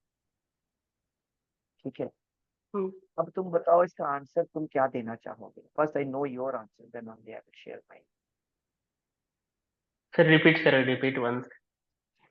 कि तुम्हें कंपनी में आ रहे हो, you are giving a interview and that interview and ask a question कि you are applying for maths role, which subject you are comfortable to teach so that I can assign that subject to you most of the time। क्या होगा इसका answer तुम्हारे हिसाब से? I will ask to give any subject by your side. I will prepare for that. If I getting opportunity there, then I will prepare for any subject teach. Maybe at first I don't know how to teach this subject, but I will prepare by myself. Then I will try to teach. That can. This is your answer. Where you may not aware of the subject, but you can prepare and teach the subject well to Yes. the students. Correct? But what I give the answer to them. They ask me which subject you are comfortable in. I first start with, sir, my research area is operational research. So it means I'm good at in that area, somewhere good at in that area as compared to the other. Now the second part, I'm going to teach the crowd of BTech students. I'm not going to teach the crowd of masters or a tech. If you ask me which crowd, I always ask, sir, which crowd I need to teach. They said BTech. Okay, if I'm going to teach the BTech student, they just now finished their 12 and come to the organization. So it means they only need to know the basics of mathematics. They won't need advance of mathematics. Correct? So basics of mathematics, even a master student can also teach them. Why can't I? This subject to teach only need a practice, presentation, and communication. And I have all three skills in second. Yes. That is my answer I have given you. Did I say anything? Yeah, I'm not aware of the subject. Did I say? I am not prepared well in the subject. Did I say? Did I say I need a preparation? So answers of your questions always matter. कैसे तुम उसे handle कर रहे हो situation में, तो समझ में आ गया यार, he can teach any subject. तुम्हें अगर इंटरव्यू में पूछ रहा है कि उसे नहीं पता, तुम सब पढ़ा दोगे? तुम्हें नहीं लगता उसे पता होगा? Yes. और वो जब आएगा उससे तो मैं कुछ भी सब्जेक्ट दूंगा। If I am HOD, do I ask you which subject I want to give to you? No. Does it really require? Then why they ask those questions? What does it have, does it has any meaning asking this question? फिर interview देके तुम निकलते हो और पूछते हैं ये कैसा सवाल था यार, हम तो सभी पढ़ा सकते, फिर पूछा क्यों? तुम्हें क्या लगता है तुमने जो आंसर दिया वो आंसर और किसी ने नहीं दिया होगा? तुम्हारा आंसर यूनिक था क्या? तब क्या था जिसके कारण मैं तुम्हें सेलेक्ट करूं? It's all about of situation handling also. कैसे सिचुएशंस को हैंडल कर रहे हो, Yes. क्या उत्तर दो रहे हो, choice of your answers always matter most to get a job without criticizing yourself, without criticizing others. तुमने तो अपना वीक पॉइंट बता दिया कि I may not aware of some of the subject. Does it really require to teach BTech student को teach करने के लिए? तुम कोई बीटेक में जो भी सब्जेक्ट पढ़ाया जाता है तो तुम हर सब्जेक्ट तुम जानते हो, कैलकुलस, डिस्क्रीट मैथ्स, Yes. ऐसा कौन सा सब्जेक्ट है जो तुम्हें नहीं पता? मुझे बताओ। then why you said this line, I may not aware of this subject? Maybe for master students, that there. that is your problem. You did not ask for which crowd. Yes. Yes. Did you ask him कि sir मुझे किस बच्चों को पढ़ाने के लिए दिया जाएगा? ठीक, अगर मैं तुम्हें बोलता नहीं यार तुम्हें पीएचडी वाला क्लास, रिसर्च वाला क्लास लेना होगा, तो तुम क्या बोलते थे? Sir I am good at in that area, my complex analysis is my area, I can teach well in that area, I can not handle any other topic. Crowd क्या है तुम्हारा? तुम तो 12th के भी क्लास के बच्चों को पढ़ा देता है, आई थिंक ट्यूशन 11 12th के भी पढ़ाते होगे, या घर जाके किसी न किसी को पढ़ाते होगे। तो तुम्हारा रिसर्च तो किसी और एरिया में है, तुमको कैसे पढ़ा रहे हो तुम? नेट निकाला है, नेट में जो सिलेबस है वो सिलेबस तो कॉमन सिलेबस है। Yes. गेट में जो सिलेबस है वो कॉमन सिलेबस है, वो सिलेबस पूरे भारत में फॉलो हो रहा है। और वो सिलेबस का 90% हर कोई जानता है, तो तुम कैसे बोल दिया कि तुम्हें नहीं? सो choice of answers always matter of. और याद रखना, तुम्हें किस क्राउड को पढ़ाना है उसके स्पेसिफिक आंसर को। तुमने इन जेनरिक बोल दिया, हाँ सर मे नॉट, मतलब तुमने लगा कि वहाँ पे पीएचडी भी पढ़ाना होगा, वहाँ पे मास्टर्स भी पढ़ाना होगा, हो सकता है तुम्हें कॉमर्स के बच्चों को पढ़ाने दे दे, हो सकता है तुम्हें साइंस के बच्चों को दे दे, हो सकता है तुम्हें बायो साइंस के बच्चों को पढ़ाने दे दे। तो ये मत सोचो तुम्हें किसको पढ़ाने, तुम पहले पूछो किस क्राउड के लिए, फिर पूछो उस क्राउड में कौन कौन से रिलेटेड स्टूडेंट है। अगर वो सिविल के हैं, अगर वो कंप्यूटर साइंस के हैं, तो तुम्हें कौन से सब्जेक्ट्स मिलेंगे फिर? डिस्क्रीट मैथ, ग्राफ थ्योरी, यही मिलेंगे। हम्म, अगर वहाँ पे क्राउड मैकेनिकल और सिविल है, तुम्हें क्या मिलेगा? Fluid dynamics, calculus. So depend on the crowd, it's not all depend of your knowledge. ठीक है, ये होता है उसे सिचुएशंस को हैंडल कर। तो ये याद रखो कि interview is not all about of knowledge, it's all about of presenting yourself on that day. How well you can handle that pressure, how well you can handle all their queries. सब questions के वो answer नहीं ढूंढ रहे हैं तुमसे। They asked me one question related to group theory, okay, and yes. I am not good at any group theory, you know it very well, correct? मेरा pure mathematics से कोई भी नाता नहीं है, आई एम अप्लाइड मैथमेटिशियन।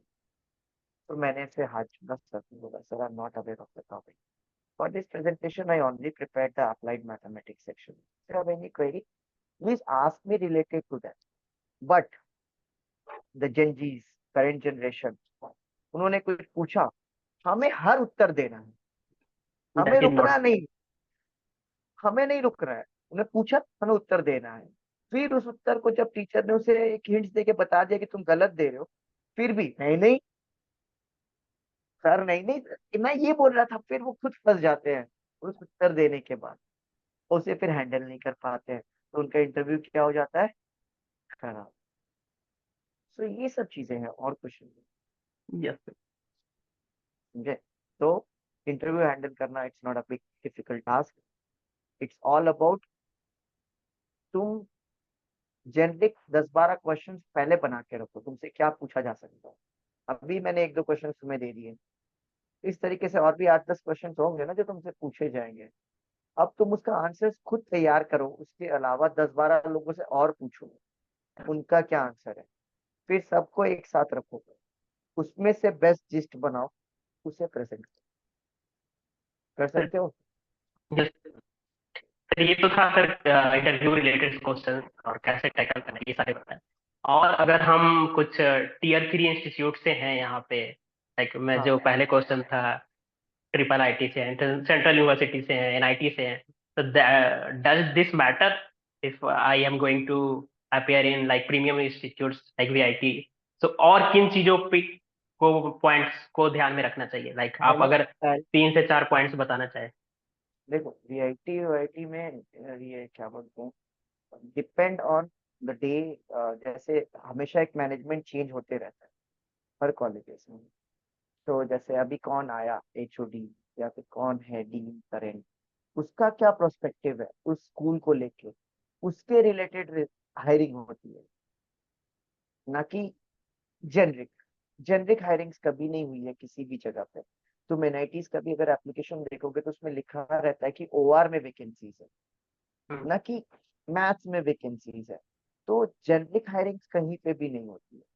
तो इसका मतलब कि सर अभी मान लो वीआईटी में अभी जो हायरिंग्स हो रही है, इस पर्टिकुलर सेक्शन पे हो रही है, वो पता तब चलेगा कौन हायरिंग कर रहा है, उसका इंटरेस्ट किस पे है। तो ये बहुत मैटर करता है। पहला कि अपने उस स्कूल के डीन को जानना, उस स्कूल के एचओडी को जानना, मतलब जानने का मतलब ये नहीं कि फोन करके जानना, yes, जानने का मतलब ये है कि वो किस डायरेक्शन पे थिंक कर रहा है, तो उसके लिए पहले स्कूल का जाके ये करो, क्या बोलते हैं, प्रोफाइल। पेज ब्राउज करो।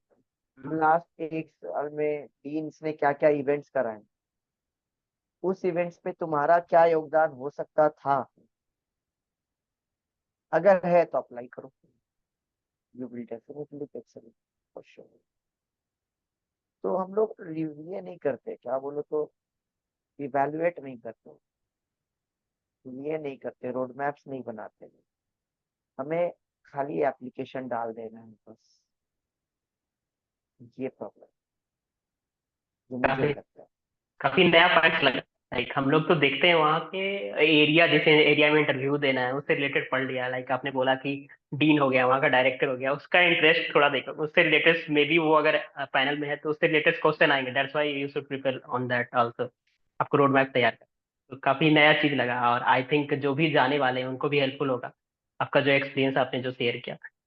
नेक्स्ट अगर क्वेश्चन मैं पूछना चाहूँ, लाइक हम लोग टीचिंग में जाने वाले हैं, as a fresher teaching start करने वाले हैं, तो टीचिंग में क्या कुछ प्रॉब्लम फेस होता है? लाइक मतलब स्टूडेंट के साइड से कुछ प्रॉब्लम इश्यू होते हैं, या फिर कैसे इंटरेक्टिव बनाया जाए? जैसे आपका देखता हूँ मैं, फीडबैक काफी अच्छा है, मैं पोस्ट काफी पढ़ा, इंटरेक्टिव होता है, लाइक इंजॉयबल बना के रखते हो विच क्लास को। और ये सस्टेन करना, मेंटेन करना, कंसिस्टेंट रहना, लाइक कुछ का फीडबैक उतना अच्छा नहीं रहता, मॉडरेट रहता है। तो ये कैसे अच्छा करें, लाइक इसके लिए कुछ टिप्स देना चाहें?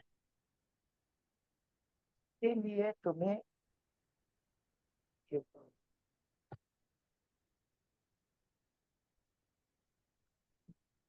हाँ, पहला चीज कि सबने थ्री इडियट्स मूवी देखी है यार, मैंने अकेले तो नहीं देखी, देखी सबने है। सारे लोग रिलेट नहीं हाँ, करते, सारे लोग अप्लाई नहीं करते हैं। सबने जीतू भैया का कोटा फैक्ट्री देखा है यार, जो भी टीचर बनना चाहता है। नहीं देखा है तो देखो जाके, सबने देखा है। सबने खान सर को 1000 बार देखा है यार यूट्यूब में, हम्म। ऐसा तो नहीं कि नहीं देखा है। हम्म। ठीक है, तो session interaction is called because of your observation.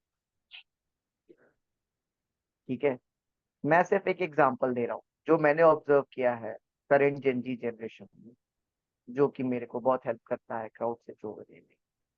कहाँ पे मुझे फोकस करना चाहिए, किस बच्चों के ऊपर मुझे फोकस करना चाहिए, क्या फोकस करना चाहिए, मैं वो बता रहा हूँ। मैं क्लास पे घुसा, उसके साथ यहाँ पे 4 रोज है मेरे कॉलेजेस में, इधर वाला कॉर्नर, इधर वाला कॉर्नर, सेंट्रल में 2 rows. What I observe, I think you also observe the same. बच्चे घुसते हैं, डायरेक्ट लास्ट में जाते हैं, बैठते हैं, लास्ट में भरते भरते भरते भरते भरते भरते फ्रंट में आते हैं। Have you observe the same in cinema theatre? Yes. हमेशा क्राउड लास्ट में बैठेगा। कौन बैठता है सिनेमा में लास्ट में क्राउड? जो इंजॉय करना चाहता है। कॉलेज में क्या है? जो बच्चे इंजॉय करना चाहते हैं आपस में, they always sit on the last bench. Movie theatre में कॉर्नर्स में कौन बैठते हैं? कपल्स। क्लासरूम में भी जाके देखना, the couples are always talking to each other,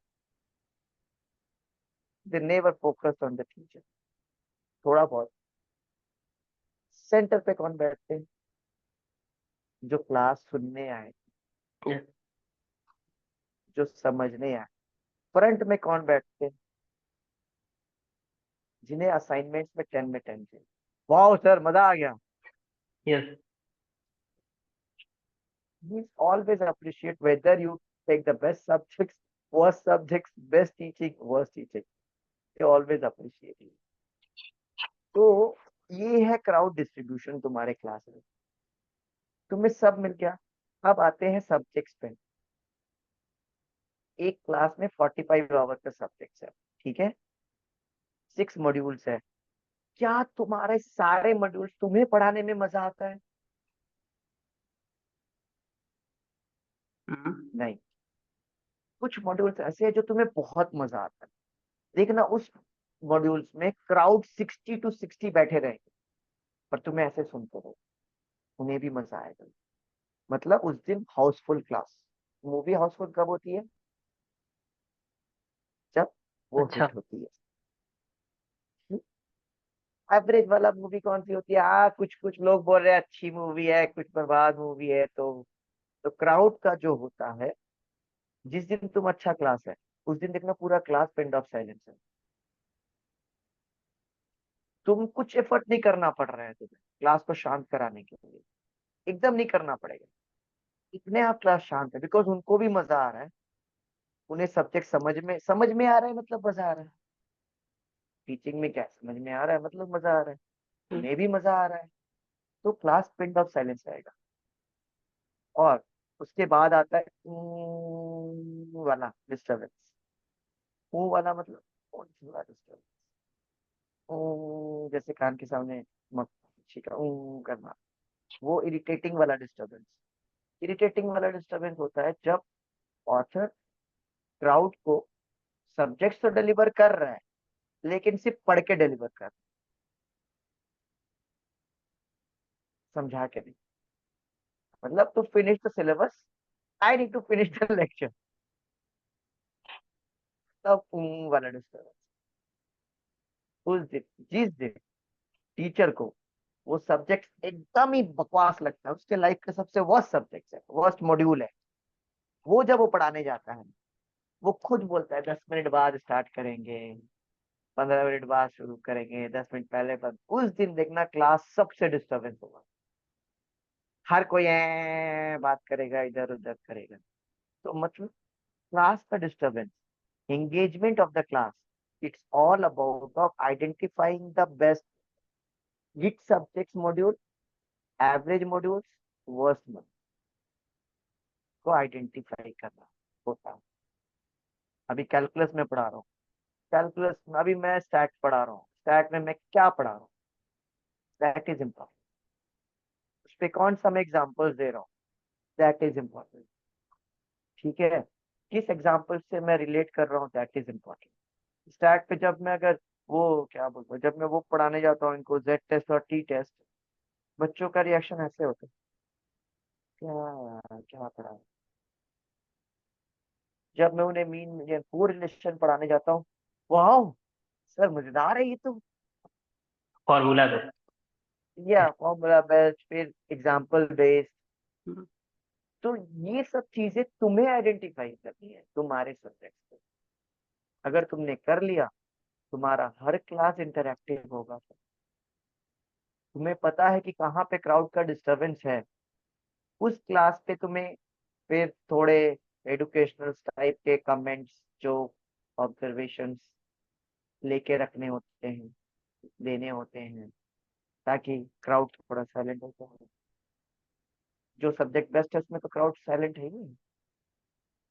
तो मतलब तुम्हें 30% क्लास ऐसे होंगे जो डिस्टरबेंस मिलेंगे आउट ऑफ 100। तो वो 30 को मैनेज करना अगर तुम सीखे, you are best teacher like me. Sorry, I am not a best, I am just kidding with you. You can deliver your best subjects. That's what I do most in my job. तो जिससे वो connection हो जाता है crowd से, क्योंकि मैं उसे सिनेमा थिएटर समझता हूँ आज भी मेरे क्लास में। और मैं वहां पे स्क्रीन में बैठा आर्टिस्ट और हीरो हूँ उसके लाइफ का आज। अगर मैं कैसा आज मूवी चलाऊंगा उसके ऊपर मेरा, फीडबैक। ये एग्जांपल मुझे हेल्प करता है मेरे क्लास को इंटरेक्टिव बनाने में। तो नाइस, यही simple. Very interesting sir. Like काफी आपका जो एक्सप्लेन करने का तरीका है, बहुत सारी क्वालिटीज है। मैं ऐसे क्वेश्चन पूछना चाहूँ कि आपने काफी आइडेंटिफाई किया होगा ये सारे क्वालिटीज है, तो अपने आप को आप कहाँ देखते हो, लाइक अपकमिंग स्किल्स और भी सारी चीजें अपकमिंग ईयर्स में अपने आप को कहाँ देखते हो, और कुछ चीजें अचीव करना बचा हुआ है, ऐसे चीजें नहीं अगर नहीं, कुछ। अचीवमेंट्स देखो, अचीवमेंट्स मेहनत से आते जाएगी। सचिन ने जब 100 सेंचुरी मारा था, वो अचीवमेंट वो सोच के नहीं मारा था, वो खेले जा रहा था, मेहनत किए जा रहा था, उसका 100 बन गया।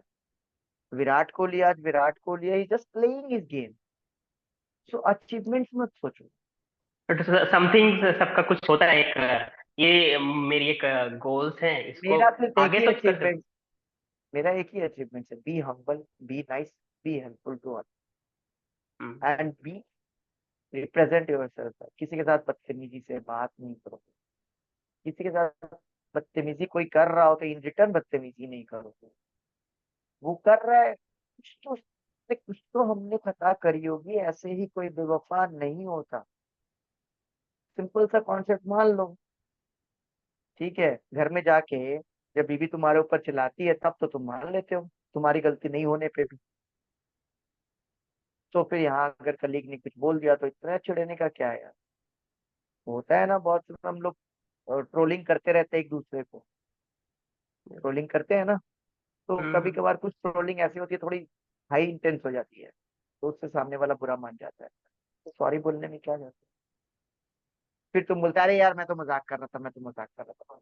अरे उसको अच्छा नहीं लगा वो मजाक, सिंपल सी बात है। तो कुछ कुछ चीजें हैं जिसे अगर तुम ला दो, मुझे लगता है मुझे सिर्फ एक अच्छा टीचर बनना है, और मेरे जो नॉलेज है उसे मैं पूरे भारत में डिस्ट्रीब्यूट करना चाहता हूँ by a one using a one forum. Near future शायद मैं करूँ, बट अभी मेरा ऐसा कोई ऐसा सॉरी सर, प्लान नहीं। What you are thinking to start forum मैंने लाइक? बोला कि मैं मतलब अभी जैसे मेरे पास जो नॉलेज है अभी वो रेस्ट्रिक्टेड क्राउड के लिए है।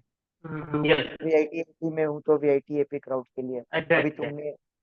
तुमने अभी पूछा तो ये तुम्हारे क्राउड के लिए हो गया। So there are multiple forums are there. I think मुझे उस फोरम के माध्यम से, या मैं खुद का अपना एक फोरम बना के वो सारे नॉलेज को भारत के हर कोने के हर गरीब के पास पहुंचाना चाहता हूँ, जो आईआईटी एनआईटी और वीआईटी अफोर्ड नहीं कर सकते उनके पास। जो कर सकते वो तो आके ले ही लेंगे यहाँ से नॉलेज मेरे से, और जो नहीं ले पाएंगे उन तक मुझे पहुंचना है। यही मेरा फ्यूचर का गोल है, लेकिन ये आजकल और परसों में नहीं होने वाला। यस। अभी मैं अभी मैं अपना मॉड्यूल्स बना रहा हूँ कि क्या कैसे मैं वहां तक पहुंचूं। तो ये करीब करीब मान सकते हो जब ये बाल मेरा सफेद हो जाएगा, जब यहाँ पे मेरा एक बड़ा सा चश्मा आ जाएगा, तब जब मेरी ये गला थोड़ी ससाने लगेगी, तब शायद तुम मुझे उस फोरम पे देखो। क्योंकि भारत में आज भी यही कॉन्सेप्ट है कि नॉलेज उसी के पास है जो ये सारी चीजें अपने पास रखता है। चश्मा, सफेद बाल, ओके। दाढ़ी। मतलब बात सुनना ज्यादा लोग मतलब ज्यादा सीरियस वे में सुनते भी और हैं, तवज्जो देते हैं लाइक। तवज्जो देते हैं बस, यस। इसके लिए। तो मतलब क्वाइट मतलब अच्छा है कि लाइक आपकी जो ये थिंकिंग है सोसाइटी को लेकर कुछ देने का। मेरा भी ऐसा कुछ है जो मैं कोशिश करता हूँ कुछ ऐसे करते रहूँ। और चीजों को लेके जो प्रोस्पेक्टिव आपका और हैंडल करने का तरीका है लाइक काफी यूनिक, और मतलब उससे सीख सकते हैं बहुत सारे लोग, जिससे उनकी लाइफ भी विदाउट स्ट्रेसफुल हो सकती है, एंजॉयबल हो सकती है। जो मैं अभी तक सुनने में मुझे सीखने को मिला, मैं भी ट्राई करूंगा बहुत सारी चीजें अपने लाइफ में भी अप्लाई करूँ। एक चीज मैं पॉइंट भूल गया था लाइक, जैसे आज जो है बज आ गया ना एआई डेटा साइंस रिलेटेड। तो हाँ हाँ उसको हाँ। दिमाग में बहुत सारे लोगों का आ गया है, तो उससे रिलेटेड जब पीएचडी रिसर्च एरिया सेलेक्ट करते हैं तो कहाँ तक वो मैटर करता है लाइक, उससे रिलेटेड चुनना लोगों के लिए फ्यूचर के लिए अच्छा हो सकता है। या फिर कुछ का इंटरेस्ट है बट कुछ एरिया में वो अगर फ्यूचर के लिए हेल्पफुल नहीं है, प्रोजेक्ट फंडिंग का इशू चल रहा है, उस पे सिलेक्ट करना थोड़ा सा सोचते हैं, बट इंटरेस्ट होता है फिर भी बावजूद भी। तो फिर भी मैं कैसे तुमसे डिसाइड फिर करना इसी चाहिए? पॉइंट, एग्जैक्टली मैं तुम्हें इस पॉइंट पे एक ही पॉइंट बोल। पहला चीज, आइंस्टाइन को पता नहीं था वो फिजिशियन था, ठीक है। न्यूटन को पता नहीं था कि वो फिजिशियन है, ठीक है। हम लोगों ने मान लिया। तो एआई तुम हो नहीं हो ये तुम्हें नहीं पता है। जब तुम उस सब्जेक्ट को पढ़ोगे तब तुम्हें पता चलेगा कि वो तुम्हें समझ आ रहा है कि नहीं। ये हम्म। बस नहीं है ये, मतलब रिसर्च एक ऐसा चीज है, तुम्हें करते करते जब मजा आने लगेगा तो समझोगे कि ये मेरे लिए है intent. It's not all about a बस। अब रहा सवाल वो समझ में कैसे आएगा सर, मैंने तुम्हें पहले ही बताया, 16 into 30 का हम्म। कैलकुलेशन, एफर्ट, मेहनत और डेडिकेशन। तुम एआई पढ़ो या डेटा साइंस पढ़ो, डजंट मैटर, तुम्हारा इंटरेस्ट होना चाहिए उसे पढ़ने पे। तो बस in की con बात in नहीं। in context of output, sir, in upcoming years, in हाँ context of आप देखो output. हाँ अब रहा आउटपुट की सवाल। तुम जितना ज्यादा स्किलफुल बनते जाओगे अपने रिसर्च एरिया में, जैसे अभी तुमने बताया कि तुम कुछ प्रोजेक्ट कर रहे हो, तुमको कितना मिल रहा है उस प्रोजेक्ट पे? Approx sir, $17 or $15 something. Seventeen और In INR like 1500 to 1000 to 1500. 1000 to 1500 you are earning, पर ठीक आवर? है, per hour. Yeah, I am earning 3500 per hour. So what is the basic difference of it? अगर मैं चाहूँ आज मैं 4000 भी कर सकता हूँ hour. So it's all about of skill, और स्किल तब आएगा experience of in that research area. तो जैसे जैसे तुम ग्रो करते जाओगे, डेटा साइंस में जो पहली सैलरी होती है वो 1.5 लाख की होती है. बहुतों को 1.5 लाख की मिली है, और आगे भी 1.5 लाख की मिलेगी, ठीक है. लेकिन 2 साल के अंदर उनकी सैलरी 15 से 25 लाख पहुंच जा रही है. कैसे? वो 1.5 साल, वो जो उसको ट्रेनिंग मिला कॉर्पोरेट में अपने एआई और एमएल के माध्यम से, उसके माध्यम से उसके सैलरी बहुत ऊपर चली जा रही है. बहुत, मतलब नॉट एक्सपेक्ट दैट नंबर. तुम सोच भी नहीं सकते. अभी किसी को 3 लाख का ज्वाइनिंग मिला है. एक मेरे को याद है, एमएससी डेटा साइंस हमारे कॉलेज में एक बच्चा ज्वाइन किया था अराउंड 3.5 लाख में. फिर उसने सेकंड जंप मारा, उसका सैलरी हो गया 13.5 विद इन 2 ईयर. कैसे हो गया? क्योंकि उसने अपने स्किल पे काम किया. उसने ना कि रेगुलर एक्टिविटी पे काम किया. रेगुलर एक्टिविटी मतलब क्या? बॉस ने बोला इतना करने का तो करने का, इस पे उसने काम नहीं किया, ठीक है. उसने काम किया, बॉस ने इतना बोला करने का, इसके अलावा मुझे और क्या करने का, ये उसने काम किया. So that's fine. तो स्किल, पूरा पूरी स्किल, मतलब जॉब तुम्हें इनिशियल जॉब भारत में जो तुम बोलोगे किसी भी सेक्टर में, वो वर्दी नहीं है. मैंने, तुम सोचोगे पहला जॉब तुम्हें 25 लाख का मिलेगा, 50 लाख का मिलेगा, वो सब हाँ एक दो बच्चे को मिलते हैं. बट तुम तो इन जेनरिक पूछ रहे हो ना मुझसे. इन जेनरिक यस, में हर किसी को 25 लाख नहीं मिलेगा, लाइक ठीक है. डिफरेंट डिफरेंट एरिया भी है जो कि इशू होता है, लाइक प्रोजेक्ट फंडिंग सारे एरिया, प्योर मैथमेटिक्स होता है, अप्लाइड मैथमेटिक्स होता है. तो हाँ. That issues regarding getting job also, that is problem little. नहीं, इट्स प्रॉब्लम नहीं है. जॉब में कहीं प्रॉब्लम नहीं. मैं तुम्हें बार बार बोल रहा हूँ, presentation, communication plus knowledge plus skill. तुम जब प्रेजेंट कर रहे हो, तुम कैसे पीपीटी प्रेजेंट कर रहे हो, दैट मैटर मोस्ट. तुम जब मतलब अपना सब्जेक्ट्स बता रहे हो, तो तुम कौन सा एग्जांपल रियल लाइफ दे रहे हो उस एग्जांपल को बताने के लिए, दैट मैटर मोस्ट, ठीक है. जैसे मैं एक एग्जांपल तुम्हें देता हूँ. मेरा एक स्टैटिस्टिक्स का एक सब्जेक्ट है जिसे मैं पढ़ाता हूँ. तो मुझे सर ने पूछा, सर इसका रियल लाइफ एप्लीकेशन एक बता दो. मैंने उसको एक नहीं दो बताया था, जेनरिक वे में, जेनरिक सोल्यूशन में. मैं बोला कि मेरी मम्मी जो है वो बहुत बड़ी स्टैटिशियन थी, लेकिन उनके पास स्टैटिस्टिक्स की डिग्री नहीं थी. बच्चों ने मुझसे पूछा कैसे सर. मैं बोला बचपन में हमारे टाइम पे तो मोबाइल फोन नहीं होती थी, लैंडलाइंस होती थी. तो लैंडलाइंस पे मैं मम्मी को बोलता था, मम्मी मैं जा रहा हूँ ग्रुप स्टडी करने 4 दोस्तों के साथ, बट मैं जा रहा हूँ ऋतिक की मूवी देखने. मम्मी को पता नहीं था कि मैं ऋतिक की मूवी देखने जा रहा हूँ. मम्मी को मैं बोल के गया मैं 4 दोस्तों के साथ ग्रुप स्टडी करने जा रहा हूँ. मम्मी ने बोला कौन कौन 4 दोस्त, नाम पूछ लिए, सबके फोन नंबर्स मुझसे ले लिया, लैंडलाइन नंबर्स. मम्मी ने 3 दोस्त को फोन किया. मैंने 3 आंटी को बोल दिया था कि हम लोग पिक्चर देखने जा रहे हैं, अगर मम्मी का फोन आए तो बोल देना कि पढ़ रहे हैं, ठीक है, उनके घर पे. तो 3 को बता दिया था, एक को बताना भूल गए थे. एक को बताना भूल गए थे आंटी को, और एक आंटी को बताना भूल गए थे, और उस आंटी को मम्मी ने फोन कर दिया. तीनों को फोन करने के बाद उसको फोन किया. उसने बोला नहीं नहीं, आपका बेटा तो ऋतिक का मूवी देखने गया है, ठीक है. Now you observe what my moms reaction would be. तुम्हें क्या लगता है मेरे मॉम का क्या रिएक्शन होगा? बताओ, मेरा घर आने के बाद उनका क्या रिएक्शन होना चाहिए? I am just asking you that question too. क्या होगा बताओ? मूवी मूवी देख के आ गए ऐसे, लाइक क्या? मूवी देख के आ गए? कैसी कैसी थी मूवी? नहीं, तब तुम स्टैटिशियन नहीं बने. मेरा मॉम को 3 ने बोला पढ़ रहा है, चौथे ने बोला मूवी देख रहा है. तो मम्मी ने मुझे बोला वो लड़का सही नहीं है, उसकी मम्मी सही नहीं है, उसने बोला मूवी देखने गया, जबकि 3 मम्मी ने बोला तू पढ़ रहा है. उस दिन मुझे स्टैटिस्टिक्स का मतलब समझ में आया कि 3 crowd sharing the wrong information in a synchronized way, that become the truth, and that is the application of bad application of statistics.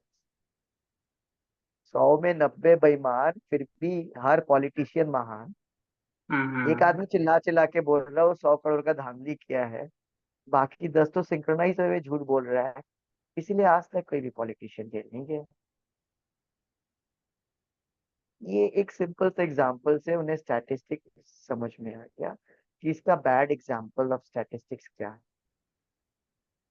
तो इसी तरीके से तुम्हें क्राउड्स को बताना चाहिए हर सब्जेक्ट का, हम्म। उसका अच्छाई और बुराई क्या है। बुरे में इस्तेमाल नहीं करो, अच्छे में इस्तेमाल करो, तो उनको समझ में आ जाएगा। तो bad example of statistics mummy वाला मैंने उनको जब एग्जांपल दिया, उस दिन से मुझे समझ में आ गया, अच्छा मुझे सिंक्रोनाइज झूठ बोलना है मम्मी को, ताकि वो सच हो जाए। यही सब चीजें हैं। तो तो मतलब तुम्हें तुम्हें कुछ नहीं करना है, तुम्हें खाली समझना है तुम्हारे सब्जेक्ट्स का एप्लीकेशन। फिर उससे सोचने के बाद कुछ एग्जांपल्स आता है, उसे प्रेजेंट करने से थोड़ा सा इंटरेक्टिव होगा, धीरे धीरे वो ग्रोथ होती जाएगी। नहीं, वो जो एग्जांपल देना है वो तुम्हें करंट क्राउड को दिमाग में रख के देना हम्म। है, ठीक है, ना कि एक्सटर्नल क्राउड्स को। मतलब एग्जांपल नहीं देना, X equal to 2, Y equal to 5, so X plus Y equal to 7, नहीं, वो एग्जांपल नहीं है। तुम्हें X equal to 2, 2 equal to 7 बताओगे, वो कभी किसी बच्चे को नहीं समझ। वो रियल एक लाइफ मैथ, रिलेटेबल।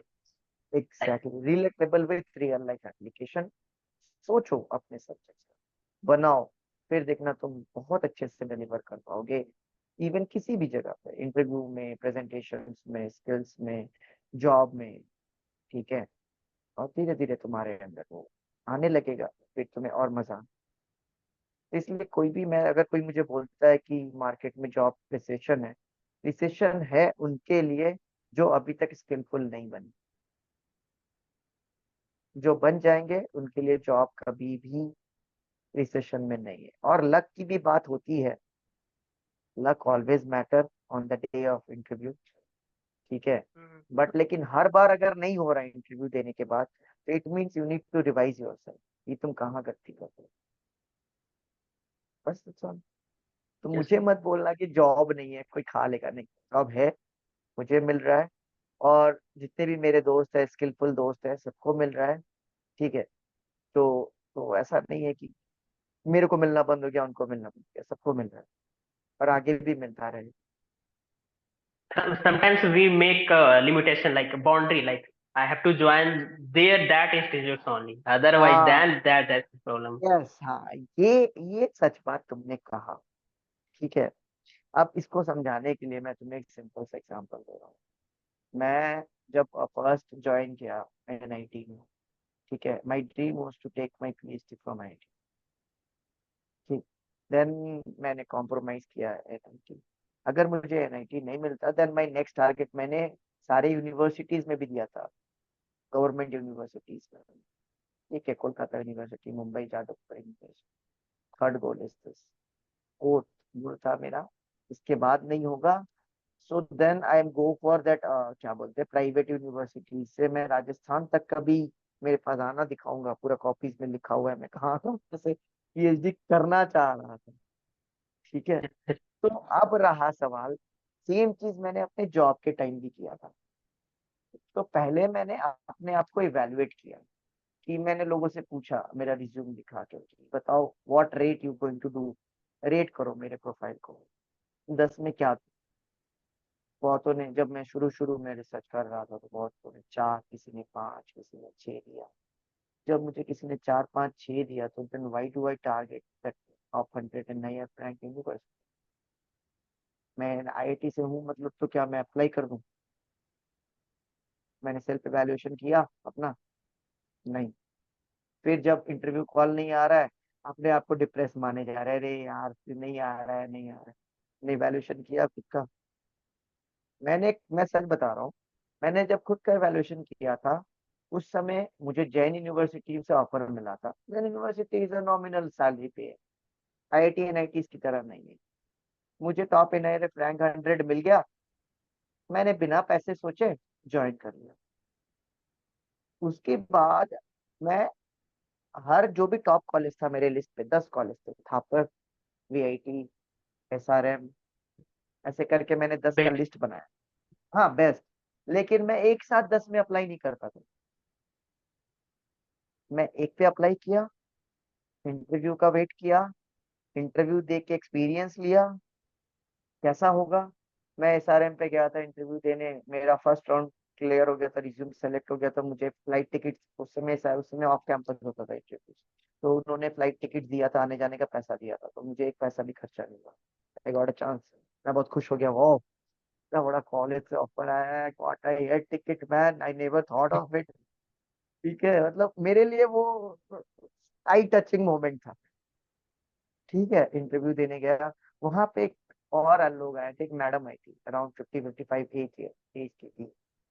तो इंटरव्यू में 7 लोग सेकंड राउंड पे गए थे आउट ऑफ 25, तो 7 पे मैं नहीं था, तो मुझे डिप्रेस होना चाहिए था। तो मैंने जब उन 7 से बात किया तो मैंने देखा कि उन 7 के पास एक ऐसा चीज है जो मेरे पास नहीं है, वो है एक्सपीरियंस।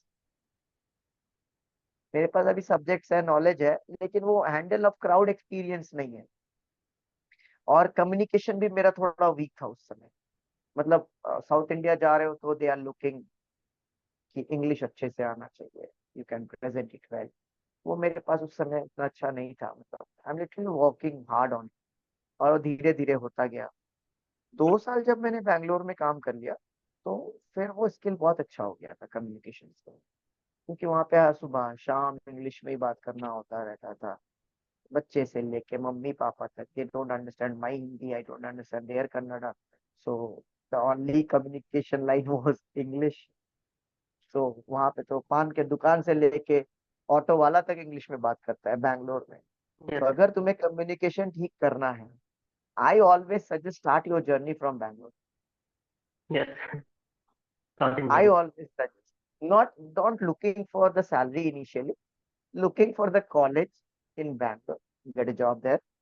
2-3 साल काम करो, फिर देखना तुम्हारे अंदर एक अलग ही चमक आ जाएगी हर चीज को। लेकिन वो तब आएगी जब तुम मेहनत करना चाहोगे। अगर तुम ऐसे ही रहोगे, नहीं है रे, हमने तेरे हटाओ यार, हम जाएंगे, हम वो थोतरा इंग्लिश में ही बात करेंगे, थोतरा English, this is all because, हम ऐसे ही बात करेंगे। तो करो फिर। तुम्हें अगर सुधारनी है प्रोनाउंसिएशन, तुम्हें सुधारनी है प्रेजेंटेशन, सुधारो। नहीं, हम तो ऐसे ही बात करेंगे, I because this this this this this this, करो।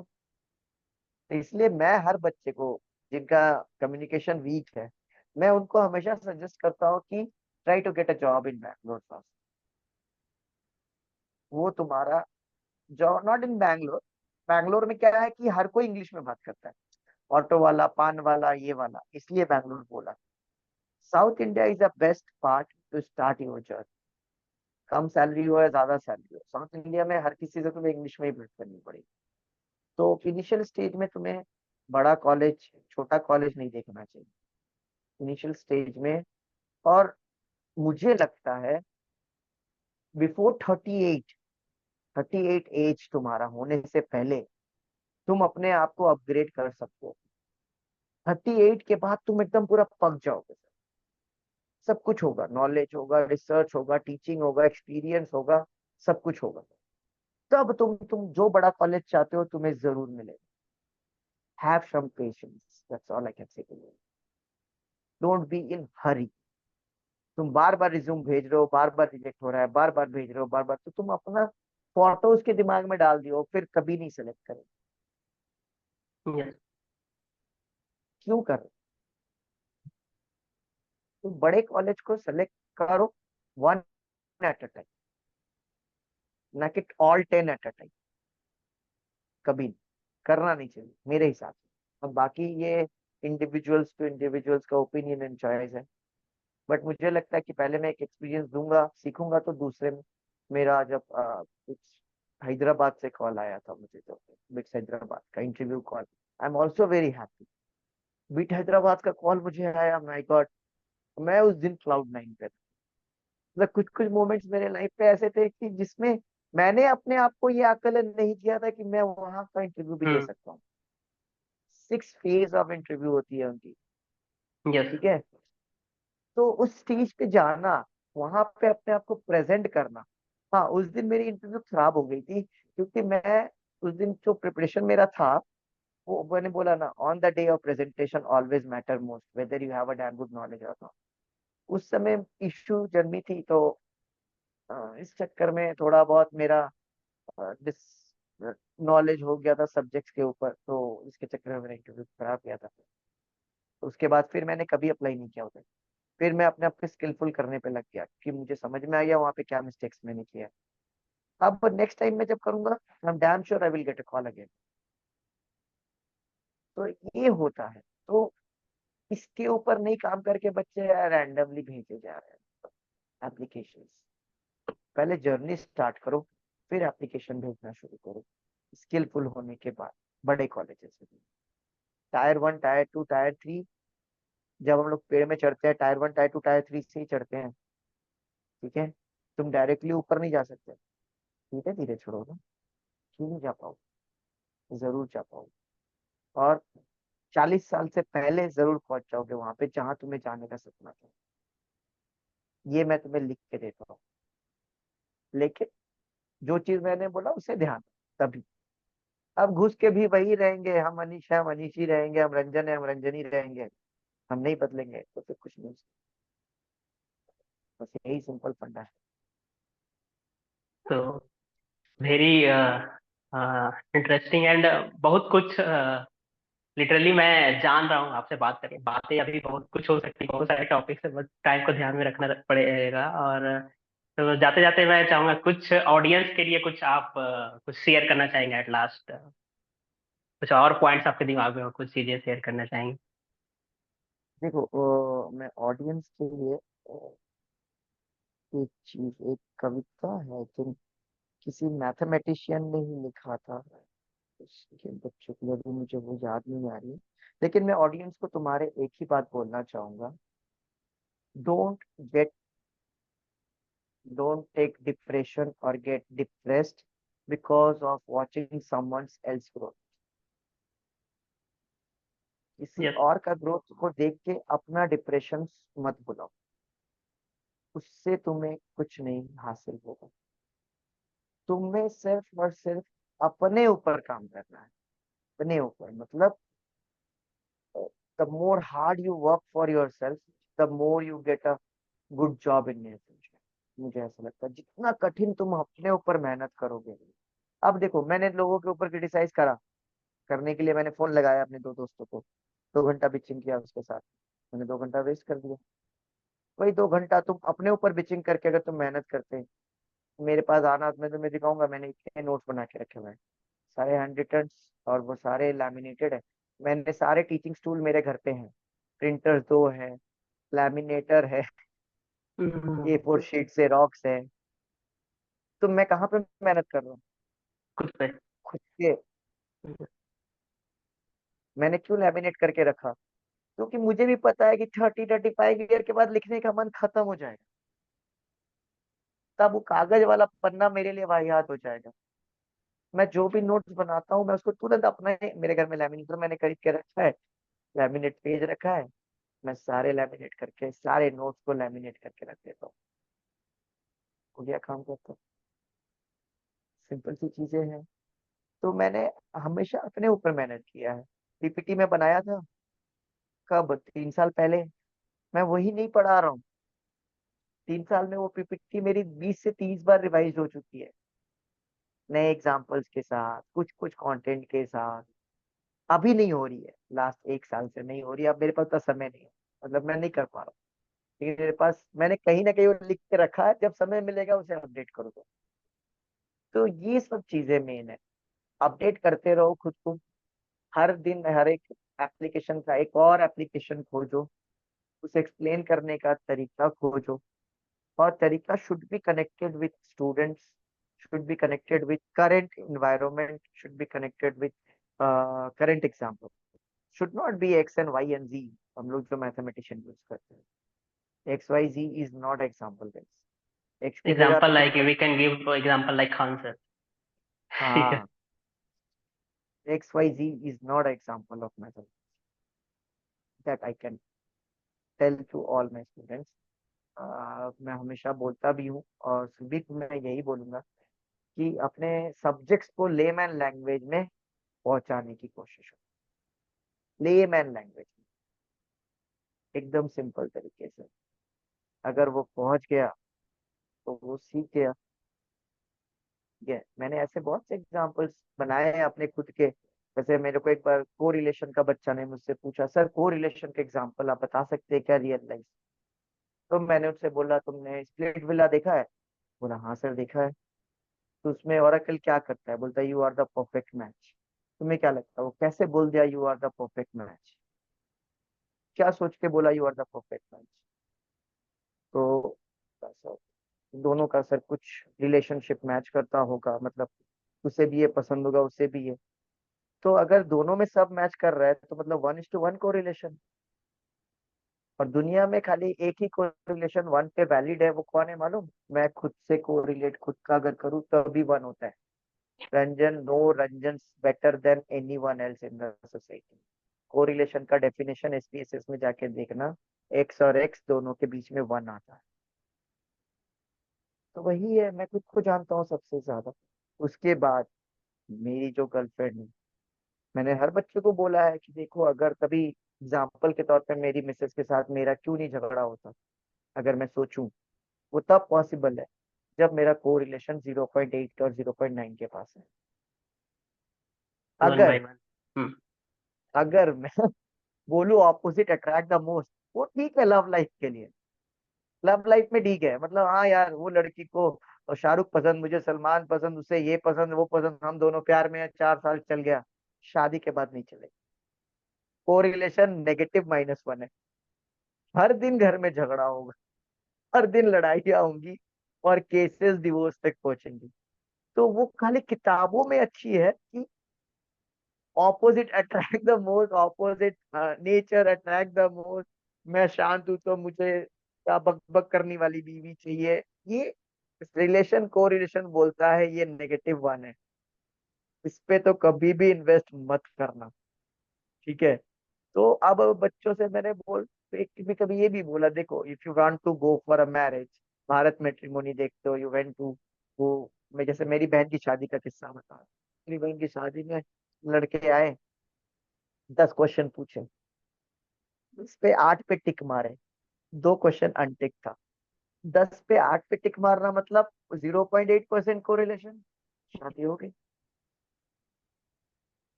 उस समय मुझे नहीं पता था कि ये कोरिलेशन चेक कर रहा है। अगर उस समय मुझे पता होता तो मैं दीदी को और 2 मैनिपुलेट करके 10 में 10 में टिक लगवा देता हूँ। ठीक है। तो प्यार करते समय हम लोग कुछ डेटा मैनिपुलेट करते हैं। तो अगर डेटा मैंने मैनिपुलेट किया, अगर उससे पता है मेरा इंटेंट क्या है क्वेश्चन पूछने का, तो डेटा मैनिपुलेट होगा। अभी मान लो 10 क्वेश्चन पूछा उसे, मुझे उसे पता है कि ये पूछ रहा है कि इसका फेवरेट एक्टर क्या है, मुझे पता है इसका शाहरुख है, तो मैं भी बोलूंगा शाहरुख, क्योंकि मुझे उसे इम्प्रेस करना है यार।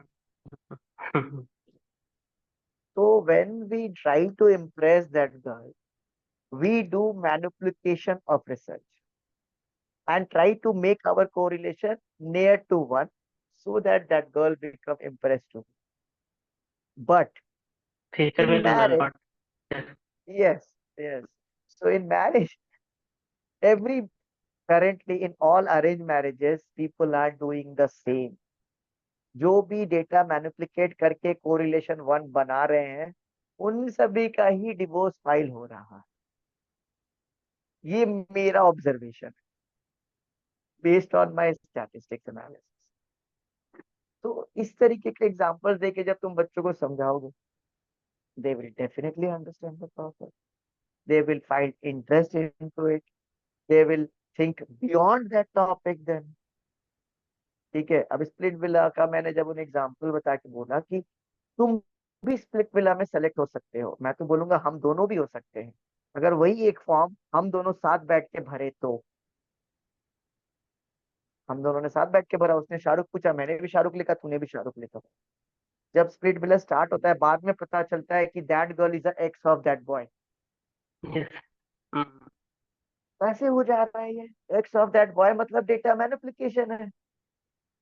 जो स्प्लिट विला में सेलेक्ट होना चाहते हैं तुम्हारे क्राउड में से, जो एमटीबी स्प्लिट विला जाना चाहते हैं अगर तुम्हारे क्राउड में से, उन दोनों को बोलो साथ में फॉर्म भरे, साथ में भेजे, जरूर इंटरव्यू कॉल आए। That is a use of bad use of correlation. यही तो है रिसर्च, यही तो है रियल लाइफ रिसर्च, यही तो है रियल लाइफ। ओके सर, अभी तक बहुत सारे टॉपिक्स पे हम लोगों ने बात कर लिया। लाइक आपने ऑलमोस्ट बहुत सारी चीजें बताई, एकेडमिक के अलावा भी रियल लाइफ को कैसे डील करना है चीजें समझाया। पीएचडी जर्नी में कैसे अपने आप को कब जाना है, रिसर्च करके जाना है, उसके अगर कोई भी डायरेक्शन में जा रहे हो तो उसके पहले जान लो, तभी आगे जाओ। फिर टीचिंग में कैसे इंटरेक्टिव बनाना है, जो हम लोग चीजें एक्सपीरियंस करते हैं उसी को जब हम उससे रिलेटेड कोई चीजें पढ़ते हैं उससे रिलेटेड ही एग्जांपल क्रिएट कर सकते हैं जब कोई पूछता है। और ध्यान में रखना है लाइक कि करंट सिनारियो से रिलेटेड एग्जांपल बनाए। चीजें आ सकती है, आप दिमाग में जोर डालोगे तो एग्जांपल क्रिएट होंगे, धीरे धीरे चीजें आएगी। ये सब चीजें बताया। एग्जैक्टली। फैमिली लाइफ, बहुत सारे टॉपिक्स है जिस पे मैं और भी कंटिन्यू कर सकता हूँ, but I will try to contact you for another session for different context of talk. Sure, sure, sure. Anytime, anytime, not an issue. Thank you very much for calling me, Anish. ठीक है, तुम भी अच्छा काम कर रहे हो, मैंने तुम्हारे भी बहुत से लेक्चर्स चल रहे हैं, तुम दे रहे हो, फिर इस तरह के इंटरेक्शन सेशंस तुम कर रहे हो क्राउड्स को एंगेज करने के लिए। तो बस मैं तुम्हें एक और सजेशन दूंगा, ठीक है, कि छोटे छोटे क्लिप्स काटो अपने इंटरव्यूज के, जो तुम्हें लगता है बहुत इंपॉर्टेंट है। क्योंकि हमेशा क्या होता है ना, इतने लेंदी वीडियोस बहुत से लास्ट तक नहीं सुनते, Mhm. तो उसमें से छोटे छोटे clips. So, thank you, sir, for your valuable time and for your insights on different topics and brief details. I hope it will be helpful for many one, either they are from academic or other backgrounds. So, for audience, it will be very, very helpful. And thank you so much for your time and suggestions on different topics. Thank you, sir. Thank you, Anish, for calling me, for giving and to share my views with your audience and with others also. I hope it will be definitely helpful and beneficial to all.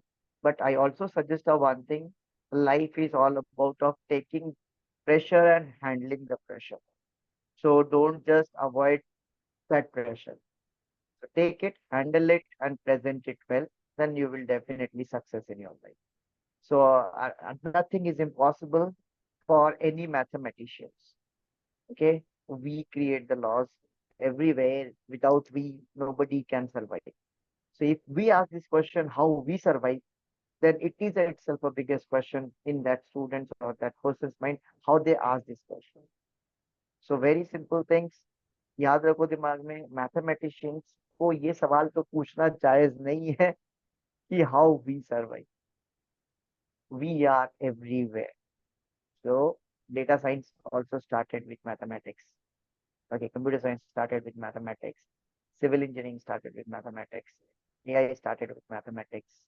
Pattern analysis started with mathematics. All that equations, summations, relation, equations, everywhere is a math. So then why we ask this question? So please avoid asking these questions, looking for your best opportunity for yourself by knowing yourself first.